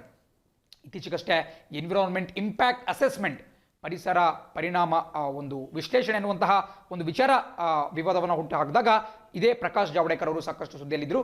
ಸೊ ಅದು ಕೂಡ ನಮಗೆ ಗೊತ್ತಿರಬೇಕಾಗುತ್ತೆ. ಬಟ್ ಯಾಕೆ ನಾನು ಇವತ್ತು ಎನ್ವಿರಾನ್ಮೆಂಟ್ ಪ್ರೊಟೆಕ್ಷನ್ ಆ್ಯಕ್ಟನ್ನು ಇಲ್ಲಿ ನಿಮಗೆ ತೋರಿಸ್ತಾ ಇದ್ದೀನಿ ಅಂತ ಹೇಳಿದ್ರೆ, ಈ ಒಂದು ಕಾಯ್ದೆಯ ಅಡಿಯಲ್ಲಿ ನಮ್ಮ ಕೇಂದ್ರ ಸರ್ಕಾರದ ಪರಿಸರ ಇಲಾಖೆ ತಾನು ಇಷ್ಟಪಡ್ತು ಅಂತ ಹೇಳಿದ್ರೆ ಯಾವುದಾದ್ರೂ ಒಂದು ಅಂದರೆ ಈ ಒಂದು ವಿಧ್ವಂಸಕಾರಿಯಾಗಿರ್ತಕ್ಕಂತಹ ಅಥವಾ ಮಾಲಿನ್ಯಕಾರವಾಗಿರ್ತಕ್ಕಂತಹ ಒಂದು ಸಂಸ್ಥೆಗೆ ಅಥವಾ ಒಂದು ಕಾರ್ಖಾನೆಗೆ ಬೀಗವನ್ನು ಜಡಿಬಹುದು ಈ ಒಂದು EP ಆ್ಯಕ್ಟ್ನ ಅಡಿಯಲ್ಲಿ. ಬಟ್ ಈ ಒಂದು ಕ್ಲಾಸನ್ನು ಬಳಕೆ ಮಾಡಲಾಗಿಲ್ಲ. ಮಾಡಿದ್ರೆ ಇಷ್ಟೊತ್ತಿಗಾಗಲೇ ಈ LG ಪಾಲಿಮರ್ ಸಂಸ್ಥೆಗೆ ಬೀಗವನ್ನು ಜಡಿಬೇಕಾಗ್ತಿತ್ತು. ಆ್ಯಂಡ್ ಪರೀಕ್ಷೆಯಲ್ಲಿ ಇಂತಹ ಒಂದು ಪರಿಸರಕ್ಕೆ ಸಂಬಂಧಪಟ್ಟಂಥ ವಿಚಾರಗಳಿಗೆ ಸಾಕಷ್ಟು ಪ್ರಾಮುಖ್ಯತೆಯನ್ನು ಕೊಡಲಾಗುತ್ತೆ. EP ಆ್ಯಕ್ಟ್ ಅಂತಲೇ ಇದನ್ನು ಕರೆಯಲಾಗುತ್ತೆ. EP ಆ್ಯಕ್ಟ್ ಯಾವಾಗ ನಮ್ಮ ದೇಶದಲ್ಲಿ ಜಾರಿಗೆ ಬಂತು ಅಂತ ಹೇಳಿದ್ರೆ 1986, ಕನ್ನಡದಲ್ಲಿ ಅದನ್ನು ಪರಿಸರ ಸಂರಕ್ಷಣೆ ಕಾಯ್ದೆ 1986 ಅಂತಾರೆ. ದಯವಿಟ್ಟು ನೋಟ್ ಡೌನ್ ಮಾಡ್ಕೊಳ್ಳಿ ಕನ್ನಡ ಮೀಡಿಯಂ ಸ್ಟೂಡೆಂಟ್ಸ್. ಇಂಗ್ಲೀಷ್ನವರಾದರೆ ಎನ್ವಿರಾನ್ಮೆಂಟ್ ಪ್ರೊಟೆಕ್ಷನ್ ಆ್ಯಕ್ಟ್ 1986. ಆ್ಯಂಡ್ ಇದನ್ನು ಯಾಕೆ ಜಾರಿಗೆ ತರಲಾಯಿತು ಅನ್ನೋದು ಕೂಡ ಬಹಳ ಪ್ರಮುಖ. ನೋಡಿ, ನಿಮಗೆ ಬಹಳಷ್ಟು ಕನ್ಫ್ಯೂಸ್ ಆಗಬಹುದು. ಅಲ್ಲಿ ನೂರಾರು ಆ್ಯಕ್ಟ್ಗಳಿರುತ್ತೆ. ನಿನ್ನೆ ತರ ನಾನು ಡಿಸಾಸ್ಟರ್ ಮ್ಯಾನೇಜ್ಮೆಂಟ್ ಆ್ಯಕ್ಟ್ ಬಗ್ಗೆ ಮಾತಾಡಿದೆ 2005. ಆ್ಯಂಡ್ ಈಗ ನಾನು ಎನ್ವಿರಾನ್ಮೆಂಟ್ ಪ್ರೊಟೆಕ್ಷನ್ ಬಗ್ಗೆ ಮಾತಾಡ್ತಾ ಇದ್ದೀನಿ. ಹೇಗೆ ನೆನ್ಪಿಟ್ಕೋಬೋದಪ್ಪ ಅಂತ ಹೇಳಿದ್ರೆ, ನೋಡಿ, ನಮಗೆಲ್ಲ ನೆನಪಿದೆ, ನಮ್ಮ ದೇಶದಕ್ಕೆ ಇವತ್ತಿನವರೆಗೂ ಕೂಡ ಅತ್ಯಂತ ದೊಡ್ಡ ಮತ್ತು ಅತ್ಯಂತ ಘೋರ ಅನಿಲ ದುರಂತ ಅಂತ ಹೇಳಿದ್ರೆ 1984ರ ಭೋಪಾಲ್ ಅನಿಲ ದುರಂತ. ಮಧ್ಯಪ್ರದೇಶದ ಭೋಪಾಲ್ನಲ್ಲಿ ಆದಂತಹ ಈ ಒಂದು ಅನಿಲ ದುರಂತ ಇವತ್ತಿನ ಮಟ್ಟಿಗೆ ಅತ್ಯಂತ ಘೋರವಾದಂತಹ ದುರ್ಘಟನೆ ಅಂತ ಒಂದು ಕುಖ್ಯಾತಿಯನ್ನು ಪಡೆದುಕೊಂಡಿದೆ. ಸೊ 1984 ಇದಾಗುತ್ತೆ. 1984ರ ಡಿಸೆಂಬರ್ 2 ಮತ್ತು 3ನೇ ತಾರೀಕು, ಆ ಒಂದು ಮಧ್ಯರಾತ್ರಿ 2 ಮತ್ತು 3 ಡೇಟ್ನ ಮಧ್ಯೆ ನಡೆಯುತ್ತೆ. ಸೊ 1984 ಇಂತಹ ಒಂದು ದುರ್ಘಟನೆ ನಡೀತು. ಸೊ ಹಾಗಾಗಿ ಇನ್ಮುಂದೆ ಪರಿಸರಕ್ಕೆ ಇಂತಹ ಒಂದು ಹಾನಿಗಳು, ಕಾರ್ಖಾನೆಗಳಿಂದ ಆಗ್ತಕ್ಕಂತಹ ಮತ್ತು ಬೇರೆ ಬೇರೆ ವಿಚಾರಗಳಿಂದ ಆಗ್ತಕ್ಕಂತಹ ಹಾನಿಯನ್ನು ತಪ್ಪಿಸಬೇಕು, ಪರಿಸರ ಸಂರಕ್ಷಣೆ ಮಾಡಬೇಕು ಅನ್ನೋ ದೃಷ್ಟಿಯಿಂದ ಅದಾಗಿ 2 ವರ್ಷದಲ್ಲಿ ಕೇಂದ್ರ ಸರ್ಕಾರ ಈ ಎನ್ವಿರಾನ್ಮೆಂಟ್ ಪ್ರೊಟೆಕ್ಷನ್ ಆ್ಯಕ್ಟ್ 1986 ಅಥವಾ ಪರಿಸರ ಸಂರಕ್ಷಣಾ ಕಾಯ್ದೆ 1986 ಜಾರಿಗೆ ತರುತ್ತೆ. ಸೊ ಹಾಗಾಗಿ ನೀವು ನೆನ್ಪಿಟ್ಕೋಬಹುದು. ಇದೇ ರೀತಿ ನಿಮಗೆ ವೈಲ್ಡ್ ಲೈಫ್ ಆ್ಯಕ್ಟ್ ಅನ್ನು ಕೂಡ ಕೇಳಲಾಗ್ತಾರೆ. ವೈಲ್ಡ್ ಲೈಫ್ ಪ್ರೊಟೆಕ್ಷನ್ ಆ್ಯಕ್ಟ್ ಅಥವಾ ವನ್ಯಜೀವಿ ಸಂರಕ್ಷಣಾ ಕಾಯ್ದೆ. ವೈಲ್ಡ್ ಲೈಫ್ ಅಂದ್ರೆ ಏನು? ಕಾಡಿನಲ್ಲಿ ಇರತಕ್ಕಂತಹ ವನ್ಯ ಮೃಗಗಳು, ವನ್ಯಜೀವಿಗಳು. ಅದರಲ್ಲಿ ಕೇವಲ ಪ್ರಾಣಿಗಳು ಮಾತ್ರ ಬರಲ್ಲ, ಈವನ್ ಪ್ಲಾಂಟ್ಸ್ ಕೂಡ ಬರ್ತವೆ, ಸಸ್ಯವರ್ಗ ಕೂಡ ಬರುತ್ತೆ, ಗಿಡಗಳು, ಮರಗಳು, ಸಸ್ಯಗಳು ಕೂಡ ಬರುತ್ತೆ. So wild life protection act ಅಥವಾ ವನ್ಯಜೀವಿ ಸಂರಕ್ಷಣಾ ಕಾಯ್ದೆ ಜಾರಿಗೆ ಬಂದಿದ್ದು 1972ನೇ ಇಸ್ವಿಯಲ್ಲಿ, 1972. ಇದು ಕೂಡ ಬಹಳ ಪ್ರಮುಖವಾಗಿ ಪಾಯಿಂಟ್ ಆಗುತ್ತೆ. ಆ್ಯಂಡ್ ಕೆಳಭಾಗದಲ್ಲಿ ನೀವು ಎನ್ವಿರಾನ್ಮೆಂಟ್ ಇಂಪ್ಯಾಕ್ಟ್ ಅಸೆಸ್ಮೆಂಟ್ ಅಂತ ನೋಡ್ತಾ ಇದ್ದೀರಾ. ನೋಡಿ, ಎನ್ವಿರಾನ್ಮೆಂಟ್ ಇಂಪ್ಯಾಕ್ಟ್ ಅಸೆಸ್ಮೆಂಟ್ ಯಾಕೆ ಇತ್ತೀಚೆಗಷ್ಟೇ ಸುದ್ದಿಯಲ್ಲಿದೆ ಅಂತ ಹೇಳಿದ್ರೆ 2020ರಲ್ಲಿ ಅದನ್ನು ಹೊಸ ಒಂದು ಎನ್ವಿರಾನ್ಮೆಂಟ್ ಇಂಪ್ಯಾಕ್ಟ್ ಅಸೆಸ್ಮೆಂಟ್ನ ಜಾರಿಗೆ ತರಲಾಗ್ತಿತ್ತು. ಇದಕ್ಕೆ ಸಾಕಷ್ಟು ವಿರೋಧಗಳು ವ್ಯಕ್ತವಾಗ್ತಿದ್ವು. ಬಿಕಾಸ್ ಇದು ಕೆಲವು ಕಾನೂನುಗಳನ್ನು ಉಲ್ಲಂಘನೆ ಮಾಡೋರಿಗೆ ಅವಕಾಶವನ್ನು ಮಾಡಿಕೊಟ್ಟಂಗಾಗುತ್ತೆ ಮತ್ತು ಲಿಬರಲೈಸ್ ಮಾಡುತ್ತೆ. ಈ ಸ್ಟ್ರಿಕ್ಟ್ ಕಾನೂನುಗಳನ್ನ ಲಿಬರಲೈಸ್ ಮಾಡುತ್ತೆ ಅಂತ ಹೇಳಿ ಆರೋಪ ಬರ್ತಾ ಇದೆ. ಆ್ಯಂಡ್ ಇದನ್ನ ಯಾಕೆ ಇನ್ಕ್ಲೂಡ್ ಮಾಡ್ಕೊಂಡಿದ್ದೀನಿ ಅಂತ ಹೇಳಿದ್ರೆ 1986ನಲ್ಲಿ ಏನು ಈ ಕಾಯ್ದೆಯನ್ನು ಜಾರಿಗೆ ತರಲಾಗುತ್ತೆ, ಅದರ ಅಂಗವಾಗಿ 1994ರಲ್ಲಿ ಮೊಟ್ಟ ಮೊದಲ ಬಾರಿಗೆ ಭಾರತದಲ್ಲಿ ಎನ್ವಿರಾನ್ಮೆಂಟ್ ಇಂಪ್ಯಾಕ್ಟ್ ಅಸೆಸ್ಮೆಂಟ್, ಪರಿಸರದ ಮೇಲಿನ ಪರಿಣಾಮಗಳ ವಿಶ್ಲೇಷಣೆ ಎನ್ನುವಂತಹ ಒಂದು ನೋಟಿಫಿಕೇಶನ್ ಜಾರಿಗೊಳಿಸಲಾಗುತ್ತೆ. 2006ನೇ ಇಸ್ವಿಯಲ್ಲಿ ಇದಕ್ಕೆ ತಿದ್ದುಪಡಿ ಮಾಡಲಾಗುತ್ತೆ. ಆ್ಯಂಡ್ ಈಗ 2020ರಲ್ಲಿ ಮತ್ತೆ ಒಂದು ಹೊಸ EIA ಜಾರಿಗೆ ತರಲಾಗ್ತಾ ಇದೆ. ಅದಿನ್ನು ಡ್ರಾಫ್ಟಲ್ಲಿದೆ, ಒಂದು ಕರಡು ಮಾತ್ರ ಇದೆ. ಅದಕ್ಕೆ ಇನ್ನೂ ಚರ್ಚೆಗಳು, ಪರವಿರೋಧ ಚರ್ಚೆಗಳು ನಡೀತಾ ಇದ್ದಾವೆ. ಮುಂದಿನ ಸುದ್ದಿ ನೋಡ್ತಾ ಹೋಗೋಣ. ಸುದ್ದಿ ಹೇಳುತ್ತೆ, CBI will probe Sushant case says centre. ನೋಡಿ, ಇತ್ತೀಚೆಗಷ್ಟೇ ನಾವು ನೆನ್ನೆ ಡಿಸ್ಕಸ್ ಮಾಡಿದ್ವಿ ಯಾವ ರೀತಿ ಬಿಹಾರದ ವಿಧಾನಸಭೆ ಅಥವಾ ಅಲ್ಲಿನ ಲೆಜಿಸ್ಲೇಟಿವ್ ಅಸೆಂಬ್ಲಿ ಒಂದು ನಿರ್ಣಯವನ್ನ, ಒಂದು ರೆಸಲ್ಯೂಷನ್ನ ಪಾಸ್ ಮಾಡಿತ್ತು. ಅದೇನಪ್ಪ ಅಂತ ಹೇಳಿದ್ರೆ, ಕೇಂದ್ರ ಸರ್ಕಾರ ಈ ಒಂದು ಸುಶಾಂತ್ ಸಿಂಗ್ ರಜಪೂತ್, ಉದಯೋನ್ಮುಖ ಬಾಲಿವುಡ್ ನಟ ಸುಶಾಂತ್ ಸಿಂಗ್ ರಜಪೂತ್ರ ಒಂದು ಮರಣ ಏನಾಯಿತು, ಅದರ ಕೇಸನ್ನ ಸೆಂಟ್ರಲ್ ಬ್ಯೂರೋ ಆಫ್ ಇನ್ವೆಸ್ಟಿಗೇಷನ್ CBIಗೆ ವಹಿಸಿಕೊಡ್ಬೇಕು.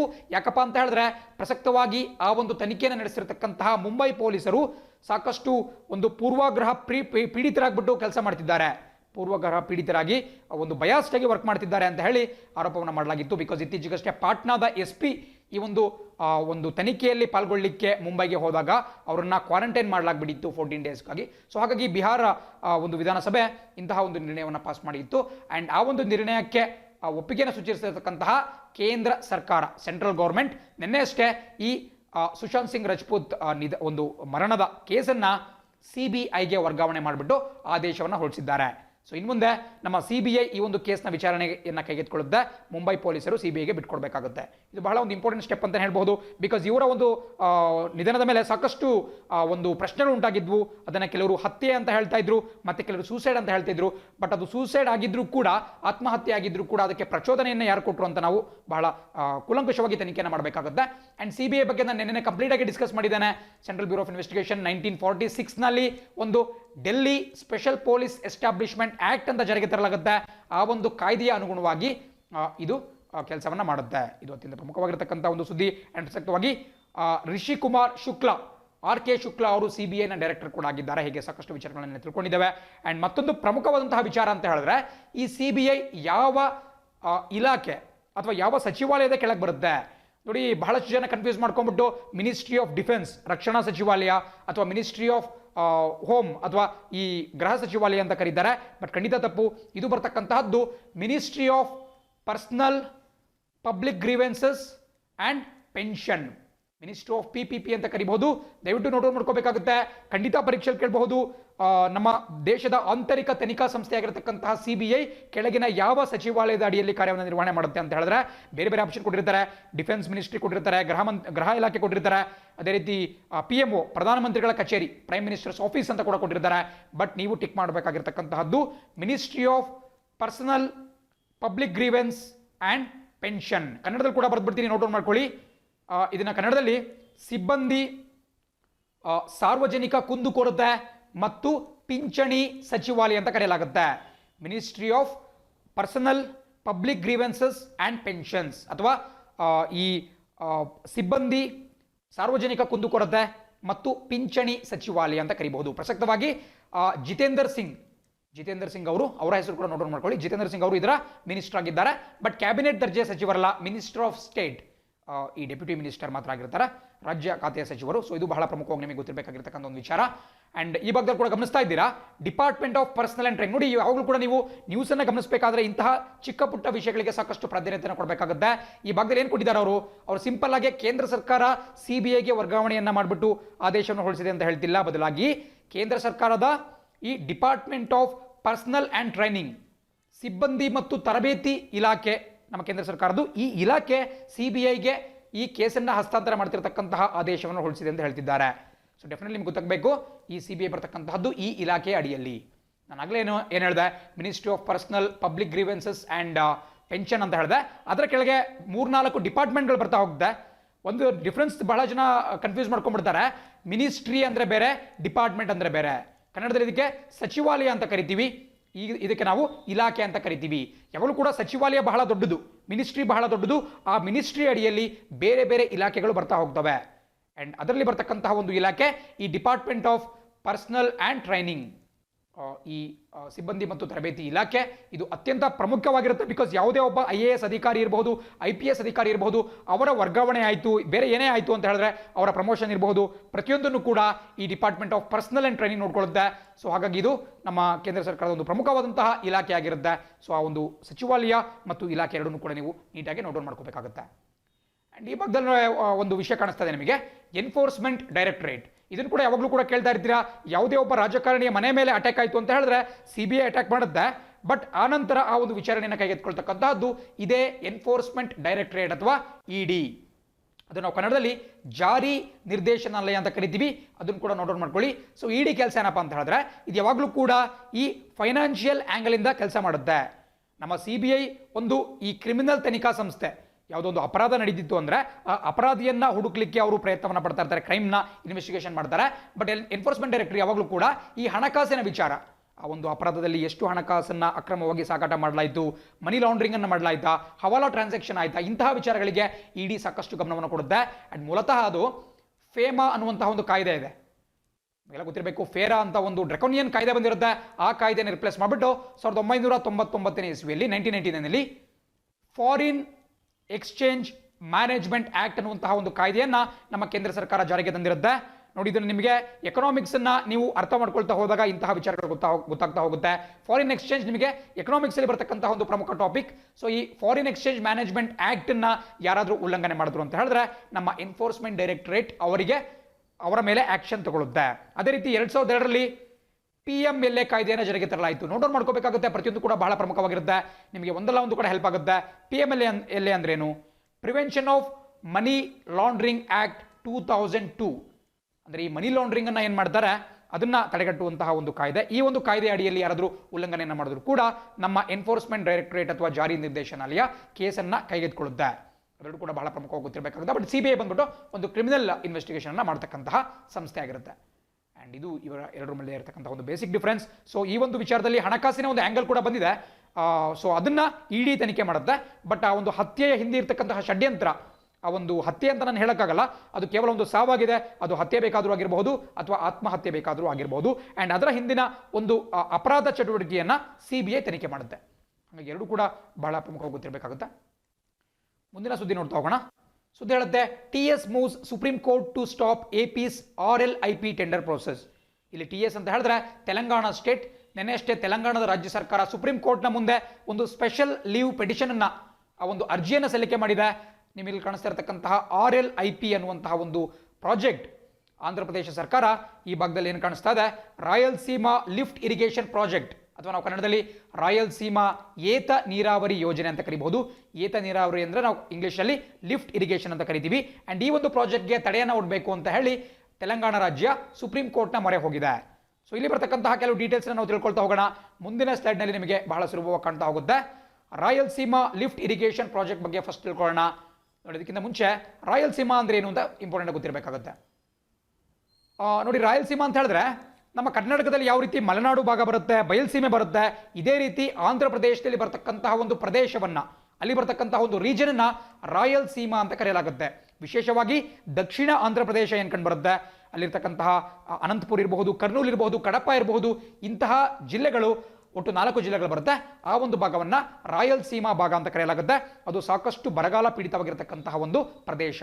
ನಮ್ಮ ಕರ್ನಾಟಕದೊಂದಿಗೂ ಕೂಡ ಈ ಅನಂತಪುರ ಏನಿದೆ ಆ ಒಂದು ಜಿಲ್ಲೆಗಳು ಕರ್ನಾಟಕದೊಂದಿಗೂ ಕೂಡ ಬಾರ್ಡರ್ನ ಶೇರ್ ಮಾಡ್ಕೊಳ್ತವೆ. ಸೊ ರಾಯಲಸೀಮಾ ಅಂತ ಹೇಳಿದ್ರೆ ಆಂಧ್ರ ಪ್ರದೇಶ ರಾಜ್ಯದಲ್ಲಿ ಬರತಕ್ಕಂತಹ ಒಂದು ಪ್ರಾಂತ್ಯ, ಒಂದು ರೀಜನ್ ಅಷ್ಟೇ. ಆ್ಯಂಡ್ ಈ ಒಂದು ಪ್ರಾಜೆಕ್ಟ್ ಏನಪ್ಪ ಅಂತ ಹೇಳಿದ್ರೆ ಕೃಷ್ಣಾ ನದಿಗೆ ಅಡ್ಲಾಗಿ ಇದನ್ನ ನಿರ್ಮಾಣ ಮಾಡಬೇಕು ಅಂತ ಪ್ಲಾನ್ ಮಾಡಲಾಗ್ತಾ ಇದೆ. ನಿಮಗೆ ಶ್ರೀಶೈಲಂ ರಿಸರ್ವಾಯರ್ ಸಿಗುತ್ತೆ. ಶ್ರೀಶೈಲಂ ಅಂತ ಹೇಳಿದ್ರೆ ಹಿಂದೂಗಳ ಒಂದು ಪ್ರಮುಖ ಧಾರ್ಮಿಕ ಕ್ಷೇತ್ರ. ಶ್ರೀಶೈಲ ಮಲ್ಲಿಕಾರ್ಜುನ ಅಂತ ನೀವು ಕೇಳಿರ್ತೀರಾ, ಹಲವರು ಜನರ ಮನೆ ದೇವರು ಕೂಡ ಆಗಿರುತ್ತೆ ಶ್ರೀಶೈಲ ಮಲ್ಲಿಕಾರ್ಜುನ.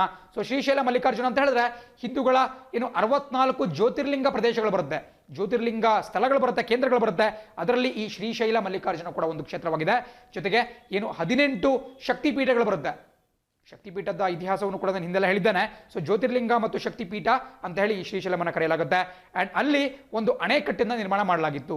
ಸೊ ಆ ಅಣೆಕಟ್ಟಿನಿಂದ ಈ ಒಂದು ನೀರನ್ನ ತೆಗೆದುಕೊಂಡು ಹೋಗ್ಬಿಟ್ಟು ಏತ ನೀರಾವರಿ ಯೋಜನೆ ಮೂಲಕ ತೆಗೆದುಕೊಂಡು ಹೋಗಿ ಈ ರಾಯಲಸೀಮಾ ಪ್ರದೇಶವನ್ನ ಸ್ವಲ್ಪ ಅಲ್ಲಿಗೆ ನೀರಾವರಿಯನ್ನು ಕೊಡಬೇಕು, ಕುಡಿಯುವ ನೀರನ್ನು ಕೊಡಬೇಕು ಅಂತ ಹೇಳಿ ಆಂಧ್ರ ಪ್ರದೇಶ ರಾಜ್ಯ ಸರ್ಕಾರ ತೀರ್ಮಾನ ಮಾಡಿದೆ. ಆ್ಯಂಡ್ ಅದಕ್ಕೆ ತೆಲಂಗಾಣ ವಿರೋಧ ವ್ಯಕ್ತಪಡಿಸಿದೆ. ಯಾಕೆ ವಿರೋಧ ವ್ಯಕ್ತಪಡಿಸಿದೆ ಅಂತ ಹೇಳಿದ್ರೆ ಇದರಿಂದ ತೆಲಂಗಾಣ ರಾಜ್ಯಕ್ಕೆ ಸಂದಬೇಕಾದಂತಹ ನೀರಿನ ಪ್ರಮಾಣ ಕಮ್ಮಿ ಆಗುತ್ತೆ, ಅಲ್ಲಿನ ನೀರಾವರಿಗೆ ತೊಂದರೆ ಆಗುತ್ತೆ ಅಂತ ಹೇಳಿ.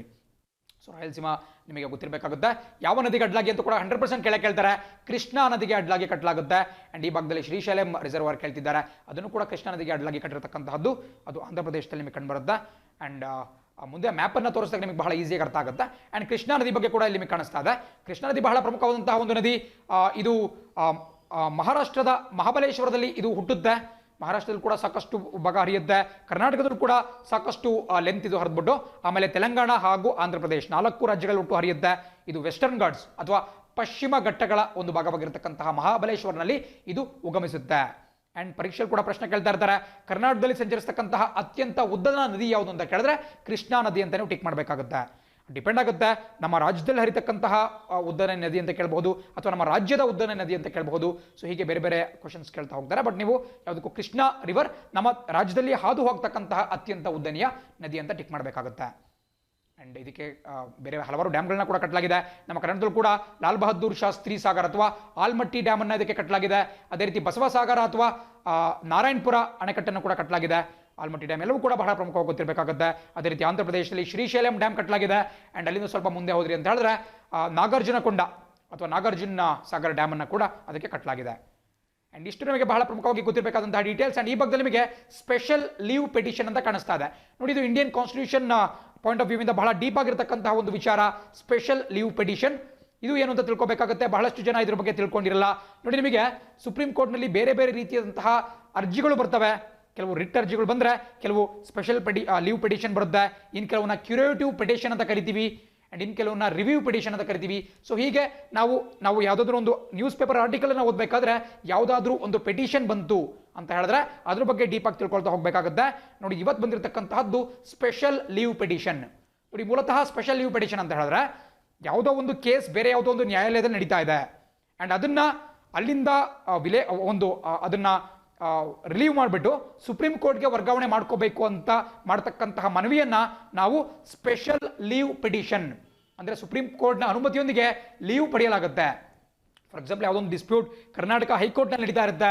ಬಟ್ ಆ ಒಂದು ಡಿಸ್ಪ್ಯೂಟ್ನಲ್ಲಿ ಭಾಗಿಯಾಗಿರ್ತಕ್ಕಂತಹ ಒಂದು ಪಾರ್ಟಿ ನೇರವಾಗಿ ಸುಪ್ರೀಂ ಕೋರ್ಟ್ಗೆ ಹೋಗ್ತಾರೆ. ಸುಪ್ರೀಂ ಕೋರ್ಟ್ಗೆ ಹೋಗ್ಬಿಟ್ಟು ನೀವು ಸ್ಪೆಷಲ್ ಲೀವ್ ಪಿಟಿಷನ್ ಅಪ್ಲೈ ಮಾಡಿಬಿಟ್ಟು ಇದನ್ನು ನೇರವಾಗಿ ಸುಪ್ರೀಂ ಕೋರ್ಟ್ಗೆ ವರ್ಗಾವಣೆ ಮಾಡ್ಕೋಬೇಕು ಅಂತ ಹೇಳಿ ಕೇಳಲಾಗುತ್ತೆ. ಆ್ಯಂಡ್ ಯೂಶುವಲ್ ಆಗಿ ಇದನ್ನು ಎಲ್ಲಿ ಬಳಸಲಾಗುತ್ತಪ್ಪ ಅಂತ ಹೇಳಿದ್ರೆ ನಿಮಗೆಲ್ಲ ಗೊತ್ತಿರಬಹುದು, inter state water disputes act 1956ನ ಅಡಿಯಲ್ಲಿ ಈ ಸುಪ್ರೀಂ ಕೋರ್ಟ್ಗೆ ಅದರ ಅಧಿಕಾರವನ್ನು ಕೊಡಲಾಗಿಲ್ಲ.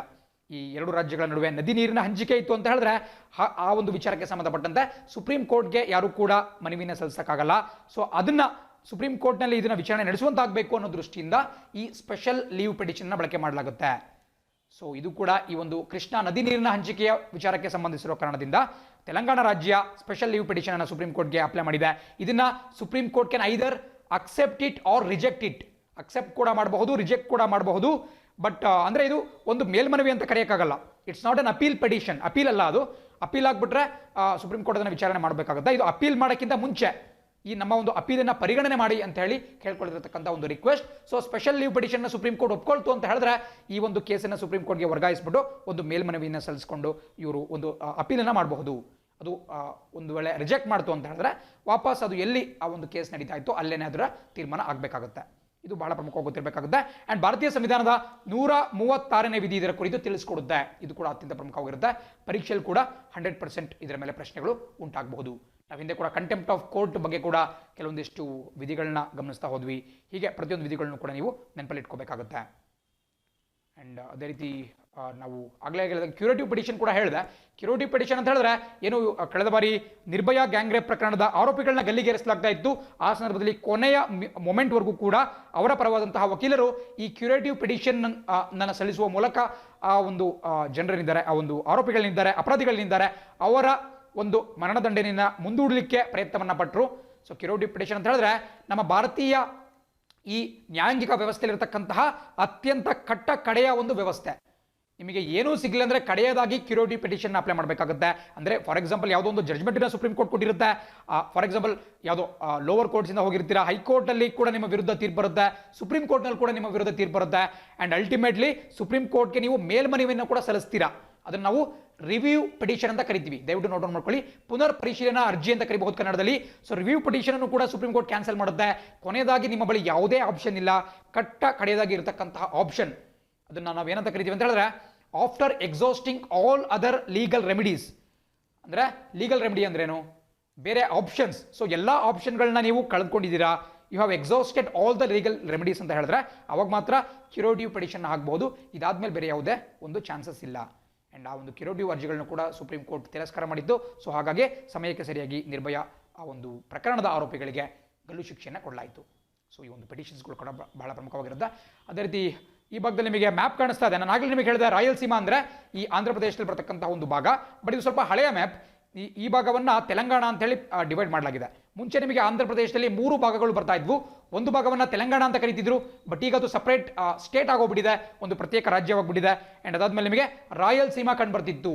ಏನು ಹಸಿರು ಬಣ್ಣದಲ್ಲಿ ಮಾರ್ಕ್ ಮಾಡಲಾಗಿದೆ ಡಿಸ್ಟ್ರಿಕ್ಟ್ಸ್, 4 ಡಿಸ್ಟ್ರಿಕ್ಟ್ಸ್. ಕರ್ನೂಲ್ ಇರಬಹುದು, ಅನಂತಪುರ ಇರಬಹುದು, ಕಡಪ ಇರಬಹುದು ಮತ್ತು ಚಿತ್ತೂರು.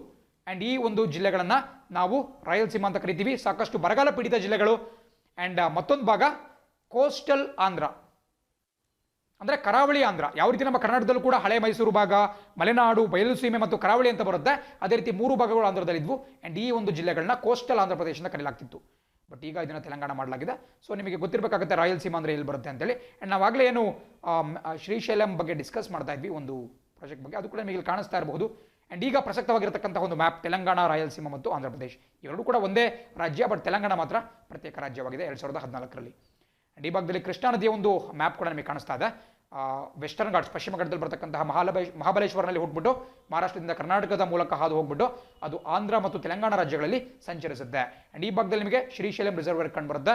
ಅದನ್ನು ಕೂಡ ಮೆಹಬೂಬ್ ನಗರ್ ಮತ್ತು ಈ ಒಂದು ಜಿಲ್ಲೆ ಏನು ನಮ್ಮ ಆಂಧ್ರ ಪ್ರದೇಶ ಬರುತ್ತೆ, ಅವೆರಡರ ಬಾರ್ಡರ್ ಕೂಡ ಕಂಡು ಬರುತ್ತೆ. ತೆಲಂಗಾಣ ಮತ್ತು ಮೆಹಬೂಬ್ ನಗರ್, ಇಲ್ಲಿ ಕರ್ನೂಲ್ ಕಾಣುತ್ತೆ, ಮೇಲ್ಗಡೆ ಮೆಹಬೂಬ್ ನಗರ್ ಕಾಣುತ್ತೆ.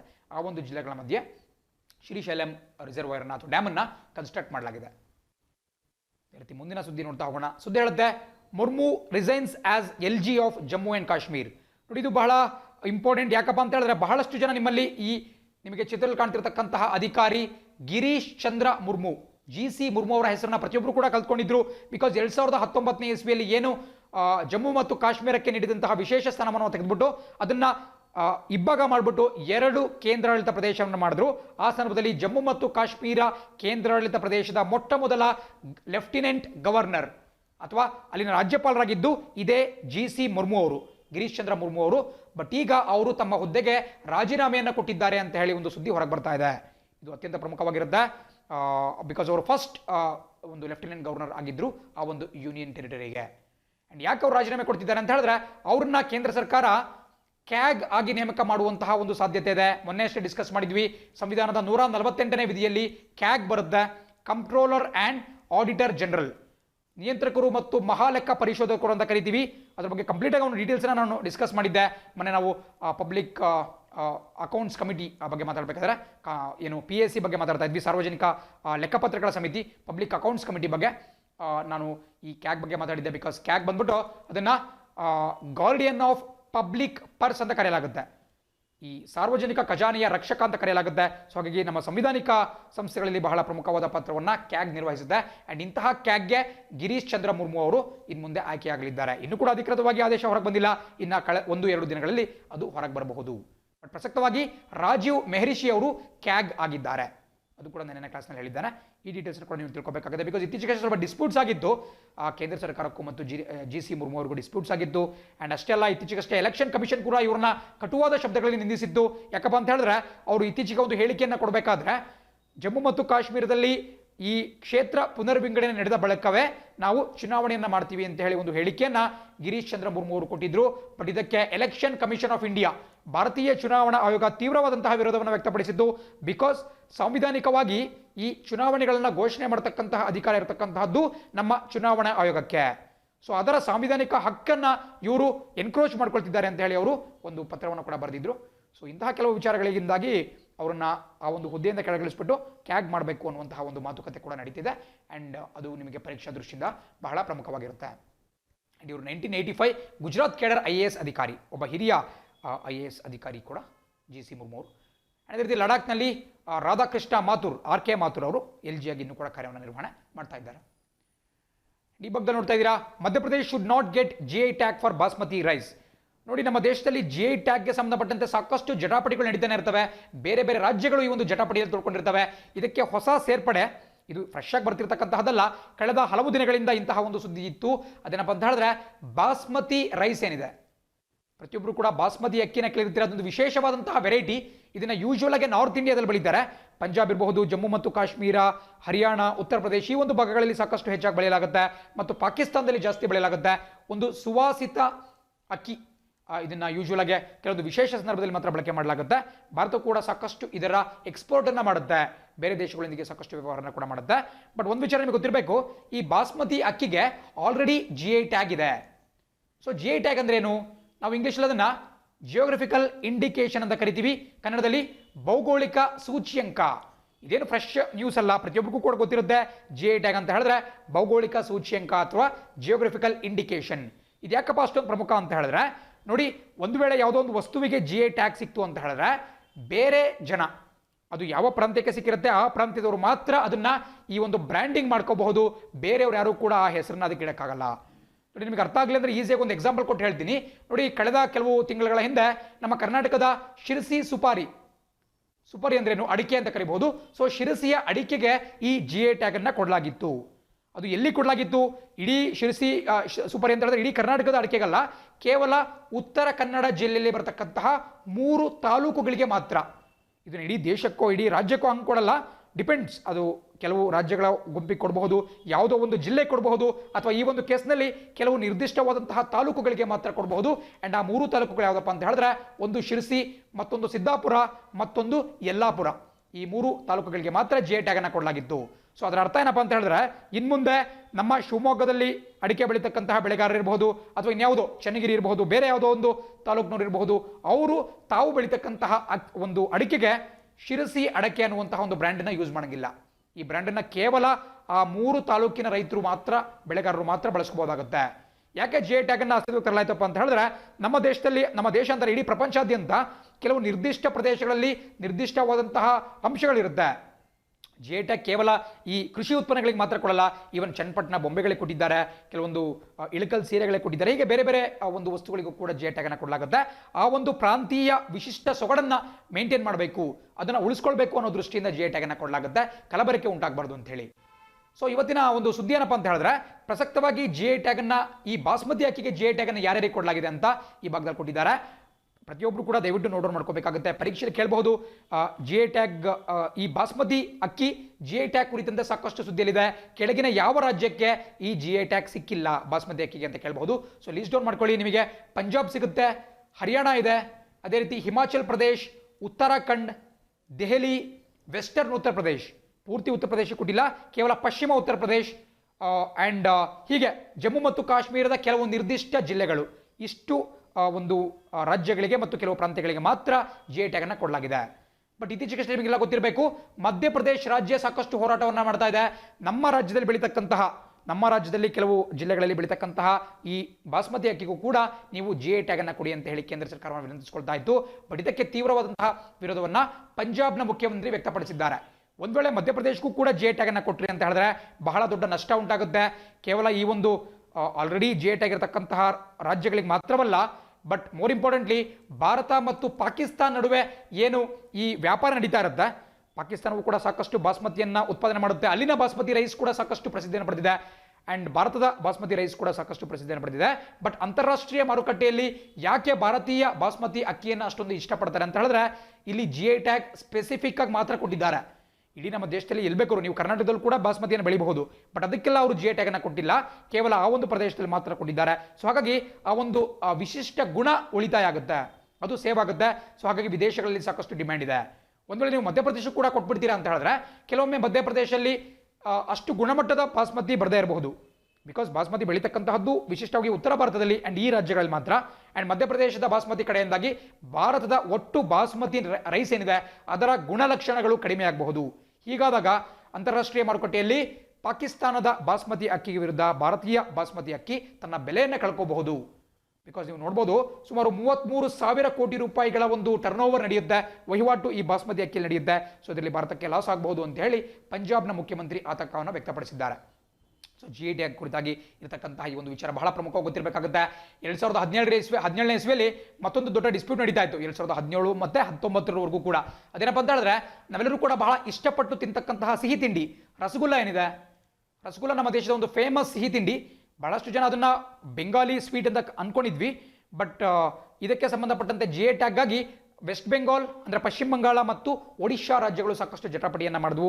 ಬಟ್ ಕೊನೆಯದಾಗಲೂ ಕೂಡ 2019ಕ್ಕೆ ಇಬ್ಬರಿಗೂ ಕೂಡ GI ಟ್ಯಾಗ್ ಕೊಡಲಾಯಿತು. ಬಾಂಗ್ಲಾರ್ ರಸಗುಲ್ಲ ಅನ್ನುವಂತಹ ಒಂದು ವೆರೈಟಿಗೆ ಅಲ್ಲಿ GI ಟ್ಯಾಗ್ ಅನ್ನು ಕೊಡಲಾಯಿತು. ಮತ್ತು ಇನ್ನೊಂದು ಒಡಿಶಾಗೆ ಕೂಡ ಇನ್ನೊಂದು ರಸಗುಲ್ಲಾಗೂ ಕೂಡ ಒಡಿಶಾ ರಾಜ್ಯಕ್ಕೆ GI ಟ್ಯಾಗ್ ಅನ್ನು ಕೊಡಲಾಯಿತು. ಎಲ್ಲೂ ಕೂಡ ಬೇರೆ ಬೇರೆ ಟೈಪ್ಸ್ ಆಗಿದ್ದಾವೆ. ಬಾಂಗ್ಲಾರ್ ರಸಗುಲ್ಲ ಅಂತಾನೆ ಬರುತ್ತೆ, ಮತ್ತೊಂದು ಒಡಿಶಾದಲ್ಲಿ ಮಾಡ್ತಕ್ಕಂತಹ ಮತ್ತೊಂದು ರಸಗುಲ್ಲ. ಸೊ ಇದು ಕೂಡ ನಿಮಗೆ ಗೊತ್ತಿರಬೇಕಾಗುತ್ತೆ ಯಾವ ರೀತಿ ಈ ಒಂದು GI ಟ್ಯಾಗ್ ಆಗಿ ಬೇರೆ ಬೇರೆ ರಾಜ್ಯಗಳು ಡಿಸ್ಪ್ಯೂಟನ್ನು ಮಾಡ್ತವೆ. ಕೇಳ್ತಾ ಹೋಗ್ತಾರೆ ಯಾವ್ಯಾವ ರಾಜ್ಯಗಳ ಮಧ್ಯೆ ಡಿಸ್ಪ್ಯೂಟ್ ಇತ್ತು ಅಂತ ಕೇಳಿದ್ರೆ ನೀವು ಖಂಡಿತ ವೆಸ್ಟ್ ಬೆಂಗಾಲ್ ಮತ್ತು ಒಡಿಶಾ ರಸಗುಲ್ಲಕ್ಕೆ ಮತ್ತು ಈ ಬಾಸ್ಮತಿ ರೈಸ್ಗೆ ಈ ಎಲ್ಲ ರಾಜ್ಯಗಳು ಮತ್ತು ಮಧ್ಯಪ್ರದೇಶ್ ಗೊತ್ತಿರಬೇಕಾಗುತ್ತೆ. ಈ ಭಾಗದಲ್ಲಿ ಕಾಣಿಸ್ತಾ ಇದೆ 1999ರಲ್ಲಿ ಈ GI ಟ್ಯಾಗ್ ಕಾಯ್ದೆಯನ್ನು ಕೂಡ ಜಾರಿಗೆ ತರಲಾಯಿತು ನಮ್ಮ ದೇಶದಲ್ಲಿ. ಈ ಭಾಗದಲ್ಲಿ ಕಾಣಿಸ್ತಾ ಇರಬಹುದು geographical indications goods registration and protection act 1999. ಅದು ಕೂಡ ಜಸ್ಟ್ ನಿಮಗೆ ಗೊತ್ತಿರಲಿ, ನೇರವಾಗಿ ಏನು ಕೇಳ್ತಾರೆ ಅಂತಲ್ಲ, ಬಟ್ ಒಂದು ಐಡಿಯಾ ಇರಬೇಕಾಗುತ್ತೆ. ಮುಂದಿನ ಸುದ್ದಿ ಹೇಳುತ್ತೆ Bruce reject resettlement site offer. ನೋಡಿ, ನಿಮಗೆ ರೀಸೆಟಲ್ಮೆಂಟ್ ಬಗ್ಗೆ ಒಂದು ವಿಚಾರ ಬರ್ತಾ ಇದೆ. ಅಲ್ಲಿ ಪ್ರಮುಖವಾಗಿ ಬ್ರೂ ಅನ್ನುವಂತಹ ಒಂದು ಜನಾಂಗದ ಬಗ್ಗೆ ಕಾಣಿಸ್ಕೊಳ್ತಾ ಇದೆ. ನೋಡಿ, ಇಲ್ಲಿರ್ತಕ್ಕಂತಹದ್ದು ಒಂದು ವಿವಾದ ನಡೀತಾ ಇದೆ, ಬಟ್ ಆ ವಿವಾದದ ಬಗ್ಗೆ ನಾವು ಜಾಸ್ತಿ ತಲೆ ಕೆಡಿಸ್ಕೊಂಡು ಬೇಡ. ಬಟ್ ಬ್ರೂ ಅಂದ್ರೆ ಯಾವ ಜನಾಂಗ, ಅವ್ರು ಯಾಕೆ ಪ್ರಸಿದ್ಧರು ಅಂತ ತಿಳ್ಕೊಳ್ತಾ ಹೋಗೋಣ. ನೋಡಿ, ಬ್ರೂಗಳು ಅಂದ್ರೆ ಮೂಲತಃ ಇವರು ಮಿಜೋರಾಂ ರಾಜ್ಯದವರು. ಬ್ರೂ ಅಂತ ಹೇಳಿದ್ರೆ ಒಂದು ಎಥ್ನಿಕ್ ಕಮ್ಯುನಿಟಿ, ಒಂದು ಬುಡಕಟ್ಟು ಜನಾಂಗ. ಅಲ್ಲಿ ಬೇರೆ ಬೇರೆ ಚಿನ್ ಅಂತ ಬರ್ತಾರೆ, ಬ್ರೂಸ್ ಬರ್ತಾರೆ, ಅದೇ ರೀತಿ ನಮಗೆ ಮಯನ್ಮಾರ್ನಿಂದ ವಲಸೆ ಬಂದಿರತಕ್ಕಂತಹ ರೋಹಿಂಗ್ಯಾ ಮುಸ್ಲಿಮರಿದ್ದಾರೆ. ಹೀಗೆ ಬೇರೆ ಬೇರೆ ಒಂದು ಕಮ್ಯುನಿಟಿಗಳ ಬಗ್ಗೆ ಪ್ರಶ್ನೆ ಉಂಟಾಗುತ್ತೆ. ಬ್ರೂ ಅಂತ ಹೇಳಿದ್ರೆ ಅವರು ಯಾವ ರಾಜ್ಯದಲ್ಲಿ ಕಂಡು ಬರ್ತಕ್ಕಂತಹ ಬುಡಕಟ್ಟು ಜನಾಂಗ ಅಂತ ಹೇಳಿದ್ರೆ ಅವರು ಮೂಲತಃ ಮಿಜೋರಾಂನವರು. ಬಟ್ 1997ನಲ್ಲಿ 1997ನೇ ಇಸ್ವಿಯಲ್ಲಿ ಒಂದು ಗಲಭೆ ಉಂಟಾಗುತ್ತೆ. ಆ ಗಲಭೆಯಲ್ಲಿ ಸಹಸ್ರಾರು ಜನ ಬ್ರೂ ವರ್ಗದ ಜನರು ಅಲ್ಲಿಂದ ಒಕ್ಕಲೆಬ್ಬಿಸಲಾಗುತ್ತೆ, ಅವರ ಮೇಲೆ ಹಲ್ಲೆಗಳಾಗುತ್ತೆ. ಸೊ ಅವರು ನೆರೆಯ ರಾಜ್ಯವಾಗಿರತಕ್ಕಂತಹ ತ್ರಿಪುರಾಕ್ಕೆ ಬಂದ್ಬಿಟ್ಟು ಅಲ್ಲಿ ಸೆಟ್ಲ್ ಆಗ್ತಾರೆ. ಈಗಲೂ ಕೂಡ ಸಹಸ್ರಾರು ನಿರಾಶ್ರಿತರು, ಅವ್ರನ್ನ ನಾವು ರೆಫ್ಯೂಜೀಸ್ ಅಂತ ಕರಿತೀವಿ. ಸೊ ಈ ಬ್ರೂ ನಿರಾಶ್ರಿತರು ಇವತ್ತಿಗೂ ಕೂಡ ತ್ರಿಪುರದಲ್ಲಿದ್ದಾರೆ. ಆ್ಯಂಡ್ ನಮ್ಮ ಸರ್ಕಾರಗಳು ತ್ರಿಪುರದಲ್ಲೇ ಅವರು ಪರ್ಮನೆಂಟ್ ಆಗಿ ವಾಸವಾಗಬೇಕು, ವಾಪಸ್ ಅವರು ಮಿಜೋರಾಂಗೆ ಹೋಗೋದು ಬಹಳ ಕಷ್ಟ. ಸೊ ಈ ಬ್ರೂ ಜನಾಂಗದ ಆ ನಿರಾಶ್ರಿತರನ್ನ ತ್ರಿಪುರಾದಲ್ಲೇ ಅವರಿಗೆ ವಾಸ್ತವ್ಯವನ್ನು ಹೂಡಲಿಕ್ಕೆ ಪರ್ಮನೆಂಟ್ ಆಗಿ ಒಂದು ವ್ಯವಸ್ಥೆಯನ್ನು ಕಲ್ಪಿಸ್ಕೊಡ್ಬೇಕು ಅಂತ ಹೇಳಿ ಸರ್ಕಾರಗಳು ತೀರ್ಮಾನ ಮಾಡಿದ್ವು. ಸೊ ಅದಕ್ಕೆ ಸಂಬಂಧಪಟ್ಟಂತೆ ಒಂದು ಸುದ್ದಿ ಬಂದಿದೆ. ಆ್ಯಂಡ್ ಈ ಭಾಗದಲ್ಲಿ JMC ಎನ್ನುವಂತಹ ಒಂದು ಸಂಘಟನೆ ಒಂದು ವಿಚಾರವನ್ನ ಬಗ್ಗೆ ನೆನ್ನೆ ಮಾತಾಡಿದೆ. ಇದಕ್ಕೆ ಬ್ರೂಗಳು ವಿರೋಧವನ್ನು ಕೂಡ ವ್ಯಕ್ತಪಡಿಸಿದ್ದಾರೆ. ಬಟ್ ನಮಗೆ ಬೇಕಾಗಿರ್ತಕ್ಕಂತಹದ್ದು ಬ್ರೂ ಯಾವ ರಾಜ್ಯದವರು ಮತ್ತು ಪ್ರಸಕ್ತವಾಗಿ ಯಾವ ರಾಜ್ಯದಲ್ಲಿ ಅವರು ನಿರಾಶ್ರಿತರಾಗಿ ವಾಸವನ್ನ ಮಾಡ್ತಾ ಇದ್ದಾರೆ. ಸ್ಪೆಷಲಿ ಉನ್ನತ ಮಟ್ಟದ ಪರೀಕ್ಷೆಗಳಲ್ಲಿ ಇಂತಹ ಪ್ರಶ್ನೆಗಳನ್ನ ಕೇಳಲಾಗುತ್ತೆ. ಅದೇ ರೀತಿ ಈಗ ನಿಮ್ಮ ಸ್ಕ್ರೀನ್ ಮೇಲೆ ಪ್ರಮುಖವಾದಂತಹ ಪ್ರಶ್ನೆಗಳು ಕಾಣಿಸ್ಕೊಳ್ತಾ ಇದ್ದಾವೆ. ಮೊದಲನೇ ಪ್ರಶ್ನೆ ಹೇಳುತ್ತೆ, ಯಾವ ರಾಜ್ಯ ಸರ್ಕಾರವು ಭಾರತದ ಮೊದಲ ಹಿಮ ಚಿರತೆ ಸಂರಕ್ಷಣಾ ಕೇಂದ್ರವನ್ನ ಅಭಿವೃದ್ಧಿಪಡಿಸುತ್ತಿದೆ? ಇದು ಬಹಳ ಇಂಪಾರ್ಟೆಂಟ್ ಆಗಿರತಕ್ಕಂತಹ ಒಂದು ಸುದ್ದಿ. ಬಿಕಾಸ್ ಆಲ್ರೆಡಿ ಆನ್ಸರ್ಸ್ ನಿಮಗೆ ನಿಮ್ಮ ಸ್ಕ್ರೀನ್ ಮೇಲೆ ಕಾಣಿಸ್ತಾ ಇದೆ. Option D Uttarakhand. ನಿಮಗೆಲ್ಲ ಗೊತ್ತಿರಬೇಕು, ನಮ್ಮ ಭಾರತದಲ್ಲಿ ಸುಮಾರು 400ರಿಂದ 500 ಮಾತ್ರ ಈ ಸ್ನೋ ಲೆಪರ್ಡ್ಸ್ ಕಾಣಕ್ಕೆ ಸಿಗುತ್ತೆ. ಸ್ನೋ ಲೆಪರ್ಡ್ ಅಥವಾ ಹಿಮಚಿರತೆ ಅಂತ ಕರೆಯಲಾಗುತ್ತೆ. ಇವುಗಳು ವಿಶೇಷವಾಗಿ ಉತ್ತರಾಖಂಡ್ ರಾಜ್ಯದಲ್ಲಿ ಬರುತ್ತೆ. ಸೊ ಹಾಗಾಗಿ ಉತ್ತರಾಖಂಡ್ನ ರಾಜ್ಯ ಸರ್ಕಾರ ಭಾರತದ ಮೊಟ್ಟ ಮೊದಲ ಈ snow leopard protection centre, conservation centre ಅಥವಾ ಸಂರಕ್ಷಣಾ ಕೇಂದ್ರವನ್ನ ಸ್ಥಾಪನೆ ಮಾಡಲಿಕ್ಕೆ ಒಂದು ಪ್ರಯತ್ನವನ್ನು ಪಡ್ತಾ ಇದೆ. ನೀವು ನೋಡ್ತಾ ಇದ್ದೀರಾ 450ರಿಂದ 500 ಹಿಮಚಿರತೆಗಳು ಮಾತ್ರ ಭಾರತದಲ್ಲಿ ಕಂಡುಬರುತ್ತೆ. ವಿಶೇಷವಾಗಿ ಉತ್ತರಾಖಂಡ್ನಲ್ಲಿ ಕಂಡುಬರುತ್ತೆ. ಆ್ಯಂಡ್ ಉತ್ತರಾಖಂಡ್ ಬಗ್ಗೆ ಸ್ವಲ್ಪ ಡೀಟೇಲ್ಸ್ ಅನ್ನು ಕೂಡ ಕೊಡಲಾಗಿದೆ. ಇತ್ತೀಚೆಗಷ್ಟೇ ಇದಕ್ಕೂ ಕೂಡ 2 ರಾಜಧಾನಿಗಳನ್ನ ಮಾಡಲಾಯಿತು. ಪರೀಕ್ಷೆ ಖಂಡಿತ ಕೇಳ್ತಾರೆ ಇಂತಹ ಪ್ರಶ್ನೆಗಳನ್ನ. ಉತ್ತರ ಪ್ರದೇಶದ ಬೇಸಿಗೆ ರಾಜಧಾನಿ ಗ್ಯಾರಸನ್, ಅದೇ ರೀತಿ ಅಲ್ಲಿನ ಚಳಿಗಾಲದ ರಾಜಧಾನಿ ಡೆಹ್ರಾಡೂನ್. ಮುಂಚೆ ಎಲ್ಲ ಕೇವಲ ಡೆಹ್ರಾಡೂನ್ ಇರ್ತಿತ್ತು, ಬಟ್ ಇತ್ತೀಚೆಗಷ್ಟೇ ಗ್ಯಾರಿಸನ್ ಅನ್ನು ಕೂಡ ಅಲ್ಲಿನ ಒಂದು ಬೇಸಿಗೆ ರಾಜಧಾನಿಯನ್ನಾಗಿ ಘೋಷಣೆ ಮಾಡಲಾಯಿತು. ಆ್ಯಂಡ್ ಪ್ರಸಕ್ತವಾಗಿ ಅಲ್ಲಿನ ಮುಖ್ಯಮಂತ್ರಿ BJP ಪಕ್ಷದ ತ್ರಿವೇಂದ್ರ ಸಿಂಗ್ ರಾವತ್ ಅವರು. ಸೊ ಉತ್ತರಾಖಂಡ್ ಬಹಳ ಪ್ರಮುಖವಾಗಿರುತ್ತೆ. Snow leopard.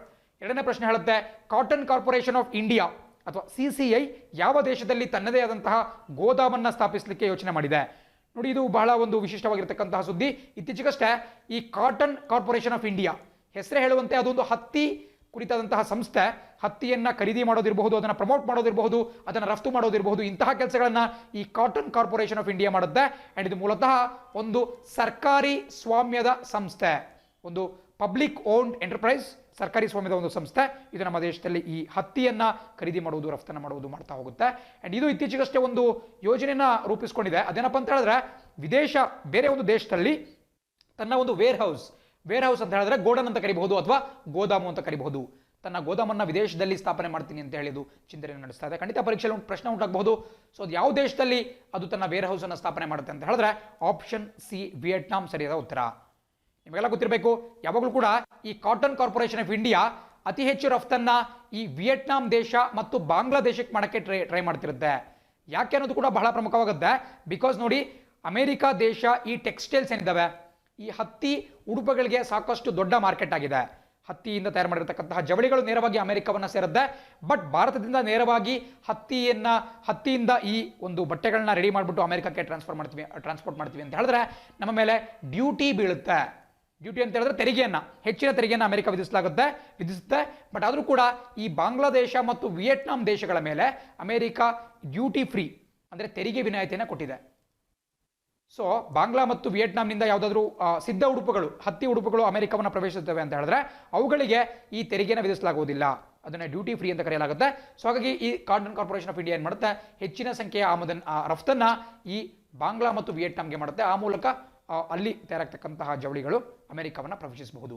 ಸೊ ಹಾಗಾಗಿ ವಿಯೆಟ್ನಾಮಲ್ಲಿ ತನ್ನ ಒಂದು ವೇರ್ ಹೌಸನ್ನು ಸ್ಥಾಪನೆ ಮಾಡಲಿಕ್ಕೆ ಯೋಚನೆ ಮಾಡ್ತಾ ಇದೆ.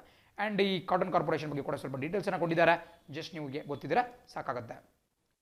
ಮೂರನೇ ಪ್ರಶ್ನೆ ನೋಡ್ತಾ ಇದ್ದೀರಾ. ಪ್ರಶ್ನೆ ಹೇಳುತ್ತೆ, ರಾಜಕೀಯ ವರದಿಗಾಗಿ ಯಾವ ಭಾರತೀಯ ಪತ್ರಕರ್ತನನ್ನ ಪ್ರೇಮ್ ಭಾಟಿಯಾ ಪ್ರಶಸ್ತಿ ವಿಜೇತ ಎಂದು ಹೆಸರಿಸಲಾಗಿದೆ? ನೋಡಿ, ಅದಕ್ಕೆ ಮುಂಚೆ ಪ್ರೇಮ್ ಭಾಟಿಯಾ ಬಗ್ಗೆ ತಿಳ್ಕೊಳ್ತಾ ಹೋಗೋಣ. ನೋಡಿ, ಬೇಸಿಕಲಿ ಪ್ರೇಮ್ ಭಾಟಿಯಾ ಅವರು ಒಬ್ಬ ಹಿರಿಯ ಭಾರತೀಯ ಪತ್ರಕರ್ತರು. ಇವರು ಟೈಮ್ಸ್ ಆಫ್ ಇಂಡಿಯಾ ಇರಬಹುದು, ದಿ ಗಾರ್ಡಿಯನ್ ಇರಬಹುದು, ಅದೇ ರೀತಿ ಇಂಡಿಯನ್ ಎಕ್ಸ್ಪ್ರೆಸ್ ಇರಬಹುದು, ಹೀಗೆ ಬೇರೆ ಬೇರೆ ಪತ್ರಿಕೆಗಳಲ್ಲಿ ಒಬ್ಬ ಹಿರಿಯ ಪತ್ರಕರ್ತ ಆಗ್ಬಿಟ್ಟು, ಜರ್ನಲಿಸ್ಟ್ ಆಗ್ಬಿಟ್ಟು ಕಾರ್ಯವನ್ನು ನಿರ್ವಹಣೆ ಮಾಡಿದ್ರು. ಆ್ಯಂಡ್ ಇವರ ಹೆಸರಲ್ಲಿ ಈ ಪ್ರೇಮ್ ಭಾಟಿಯಾ ಅನ್ನುವಂತಹ ಒಂದು ಪ್ರಶಸ್ತಿಯನ್ನು ಸ್ಥಾಪನೆ ಮಾಡಲಾಗಿದೆ, ಒಂದು ಫೌಂಡೇಶನ್ ಸ್ಥಾಪನೆ ಮಾಡಲಾಗಿದೆ. ಈ ಒಂದು ಟ್ರಸ್ಟ್ನವರು ಪ್ರತಿ ವರ್ಷ ಪ್ರಶಸ್ತಿಯನ್ನು ಕೊಡ್ತಾ ಹೋಗ್ತಾರೆ. ಕೇವಲ ಒಂದು ಪ್ರಶಸ್ತಿ ಕೊಡಲ್ಲ, ಹಲವಾರು ಕ್ಯಾಟಗರಿಗಳಿರುತ್ತೆ. ರಾಜಕೀಯ ವರದಿ ಇರಬಹುದು, ಕ್ರೀಡಾ ವರದಿ ಇರಬಹುದು, ಹೀಗೆ ಬೇರೆ ಬೇರೆ ವರದಿಗಳಿಗೆ ಈ ಒಂದು ಅವಾರ್ಡನ್ನು ಕೊಡ್ತಾ ಹೋಗ್ತಾರೆ. ಇದು ಒಂದು ಪ್ರತಿಷ್ಠಿತವಾದಂತಹ ಅವಾರ್ಡ್ ಆಗಿರುತ್ತೆ. ಈ ವರ್ಷದ ರಾಜಕೀಯ ವರದಿಗಾಗಿ ಪ್ರೇಮ್ ಭಾಟಿಯಾ ಪ್ರಶಸ್ತಿಯನ್ನು ಜಾರಿಗೆ ಕೊಡಲಾಗಿದೆ ಅಂತ ಕೇಳ್ತಿದ್ದಾರೆ. ಇದಕ್ಕೆ ಸರಿಯಾದ ಉತ್ತರ ಆಪ್ಷನ್ ಡಿ, ದೀಪಾಂಕರ್ ಘೋಷ್. ದೀಪಾಂಕರ್ ಘೋಷ್ ಇವರು ಇಂಡಿಯನ್ ಎಕ್ಸ್ಪ್ರೆಸ್ ಪತ್ರಿಕೆ ಏನು ಬರುತ್ತೆ, ಆ ಪತ್ರಿಕೆಯ ಒಬ್ಬ ಜರ್ನಲಿಸ್ಟ್ ಆಗಿದ್ದಾರೆ. ಇತ್ತೀಚೆಗಷ್ಟೇ ಕೊರೋನಾ ವೈರಸ್ನ ಕುರಿತಾಗಿ ಏನು ಮೈಗ್ರೆಂಟ್ ಲೇಬರ್ಸ್ ಕ್ರೈಸಿಸ್ ಇತ್ತು, ಈ ವಲಸಿಗ ಕಾರ್ಮಿಕರ ಒಂದು ಬವಣೆ ಇತ್ತು, ಅದರ ಕುರಿತಾಗಿ ಅವರು ರಾಜಕೀಯ ಪೊಲಿಟಿಕಲ್ ರಿಪೋರ್ಟಿಂಗ್ ಮಾಡಿದರು. ಸೊ ಹಾಗಾಗಿ ಪ್ರೇಮ್ ಭಾಟಿಯಾ ಪ್ರಶಸ್ತಿಯನ್ನು ಅವರಿಗೆ ಕೊಡಲಾಗಿದೆ. ಇದು ಕೂಡ ಅತ್ಯಂತ ಪ್ರಮುಖವಾಗಿರುತ್ತೆ. ಆ್ಯಂಡ್ ಅದೇ ರೀತಿ ನಮಗೆ ಸಂಜೀವ್ ಗೋಯಂಕಾ ಅವಾರ್ಡ್ ಕೂಡ ಸಿಗ್ತಾ ಹೋಗುತ್ತೆ. ಸಂಜೀವ್ ಗೋಯಂಕಾ ಅವಾರ್ಡ್ ಇದು ಬಂದ್ಬಿಟ್ಟು ನಮ್ಮ ದೇಶದ ಅತ್ಯಂತ ಪ್ರತಿಷ್ಠಿತ ಪತ್ರಿಕಾ ರಂಗದ ಪ್ರಶಸ್ತಿ. ಪ್ರೇಮ್ ಭಾಟಿಯಾ ಕೂಡ ಬಹಳ ಇಂಪಾರ್ಟೆಂಟ್, ಬಟ್ ಆದರೂ ಕೂಡ ನಮ್ಮ ದೇಶದ ಟಾಪ್ ಮೋಸ್ಟ್ ಈ ಜರ್ನಲಿಸಮ್ ಅವಾರ್ಡ್ ಯಾವುದು ಅಂತ ಹೇಳಿದ್ರೆ ಸಂಜೀವ್ ಗೋಯಂಕಾ ಅವಾರ್ಡ್. ಸಂಜೀವ್ ಗೋಯಂಕಾ ಅಂತ ಹೇಳಿದ್ರೆ ಇವರು ಮೂಲತಃ ಈ ಇಂಡಿಯನ್ ಎಕ್ಸ್‌ಪ್ರೆಸ್ ಪತ್ರಿಕೆ ಏನಿದೆ ಅದರ ಸಂಸ್ಥಾಪಕರು. ಸಂಜೀವ್ ಗೋಯಂಕಾ ಅವರೇ ಇದನ್ನು ಸ್ಥಾಪನೆ ಮಾಡಿದ್ದು. ಸೊ ಅವರ ಹೆಸರಲ್ಲಿ ಈ ಒಂದು ಪ್ರಶಸ್ತಿಯನ್ನು ಕೂಡ ಕೊಡಲಾಗುತ್ತೆ. ಅದು ಕೂಡ ಬಹಳ ಪ್ರಮುಖವಾಗಿ ನಿಮಗೆ ಗೊತ್ತಿರಬೇಕಾಗುತ್ತೆ. ಅದೇ ರೀತಿ 4ನೇ ಪ್ರಶ್ನೆ ನೋಡ್ತಾ ಹೋಗೋಣ. ಪ್ರಶ್ನೆ ಹೇಳುತ್ತೆ, ಎಲ್ಲ ಪುರಸಭೆ ನಿಗಮಗಳು ಮತ್ತು ರಾಜ್ಯ ಮಾಲಿನ್ಯ ನಿಯಂತ್ರಣ ಮಂಡಳಿಗಳು ಪ್ರತಿದಿನವೂ ಬಯೋಮೆಡಿಕಲ್ ತ್ಯಾಜ್ಯವನ್ನು ಪತ್ತೆ ಹಚ್ಚಲು ಯಾವ ಆ್ಯಪನ್ನು ಬಳಸುವುದು ಕಡ್ಡಾಯ ಅಂತ ಹೇಳಿ ಸುಪ್ರೀಂ ಕೋರ್ಟ್ ಹೇಳಿದೆ.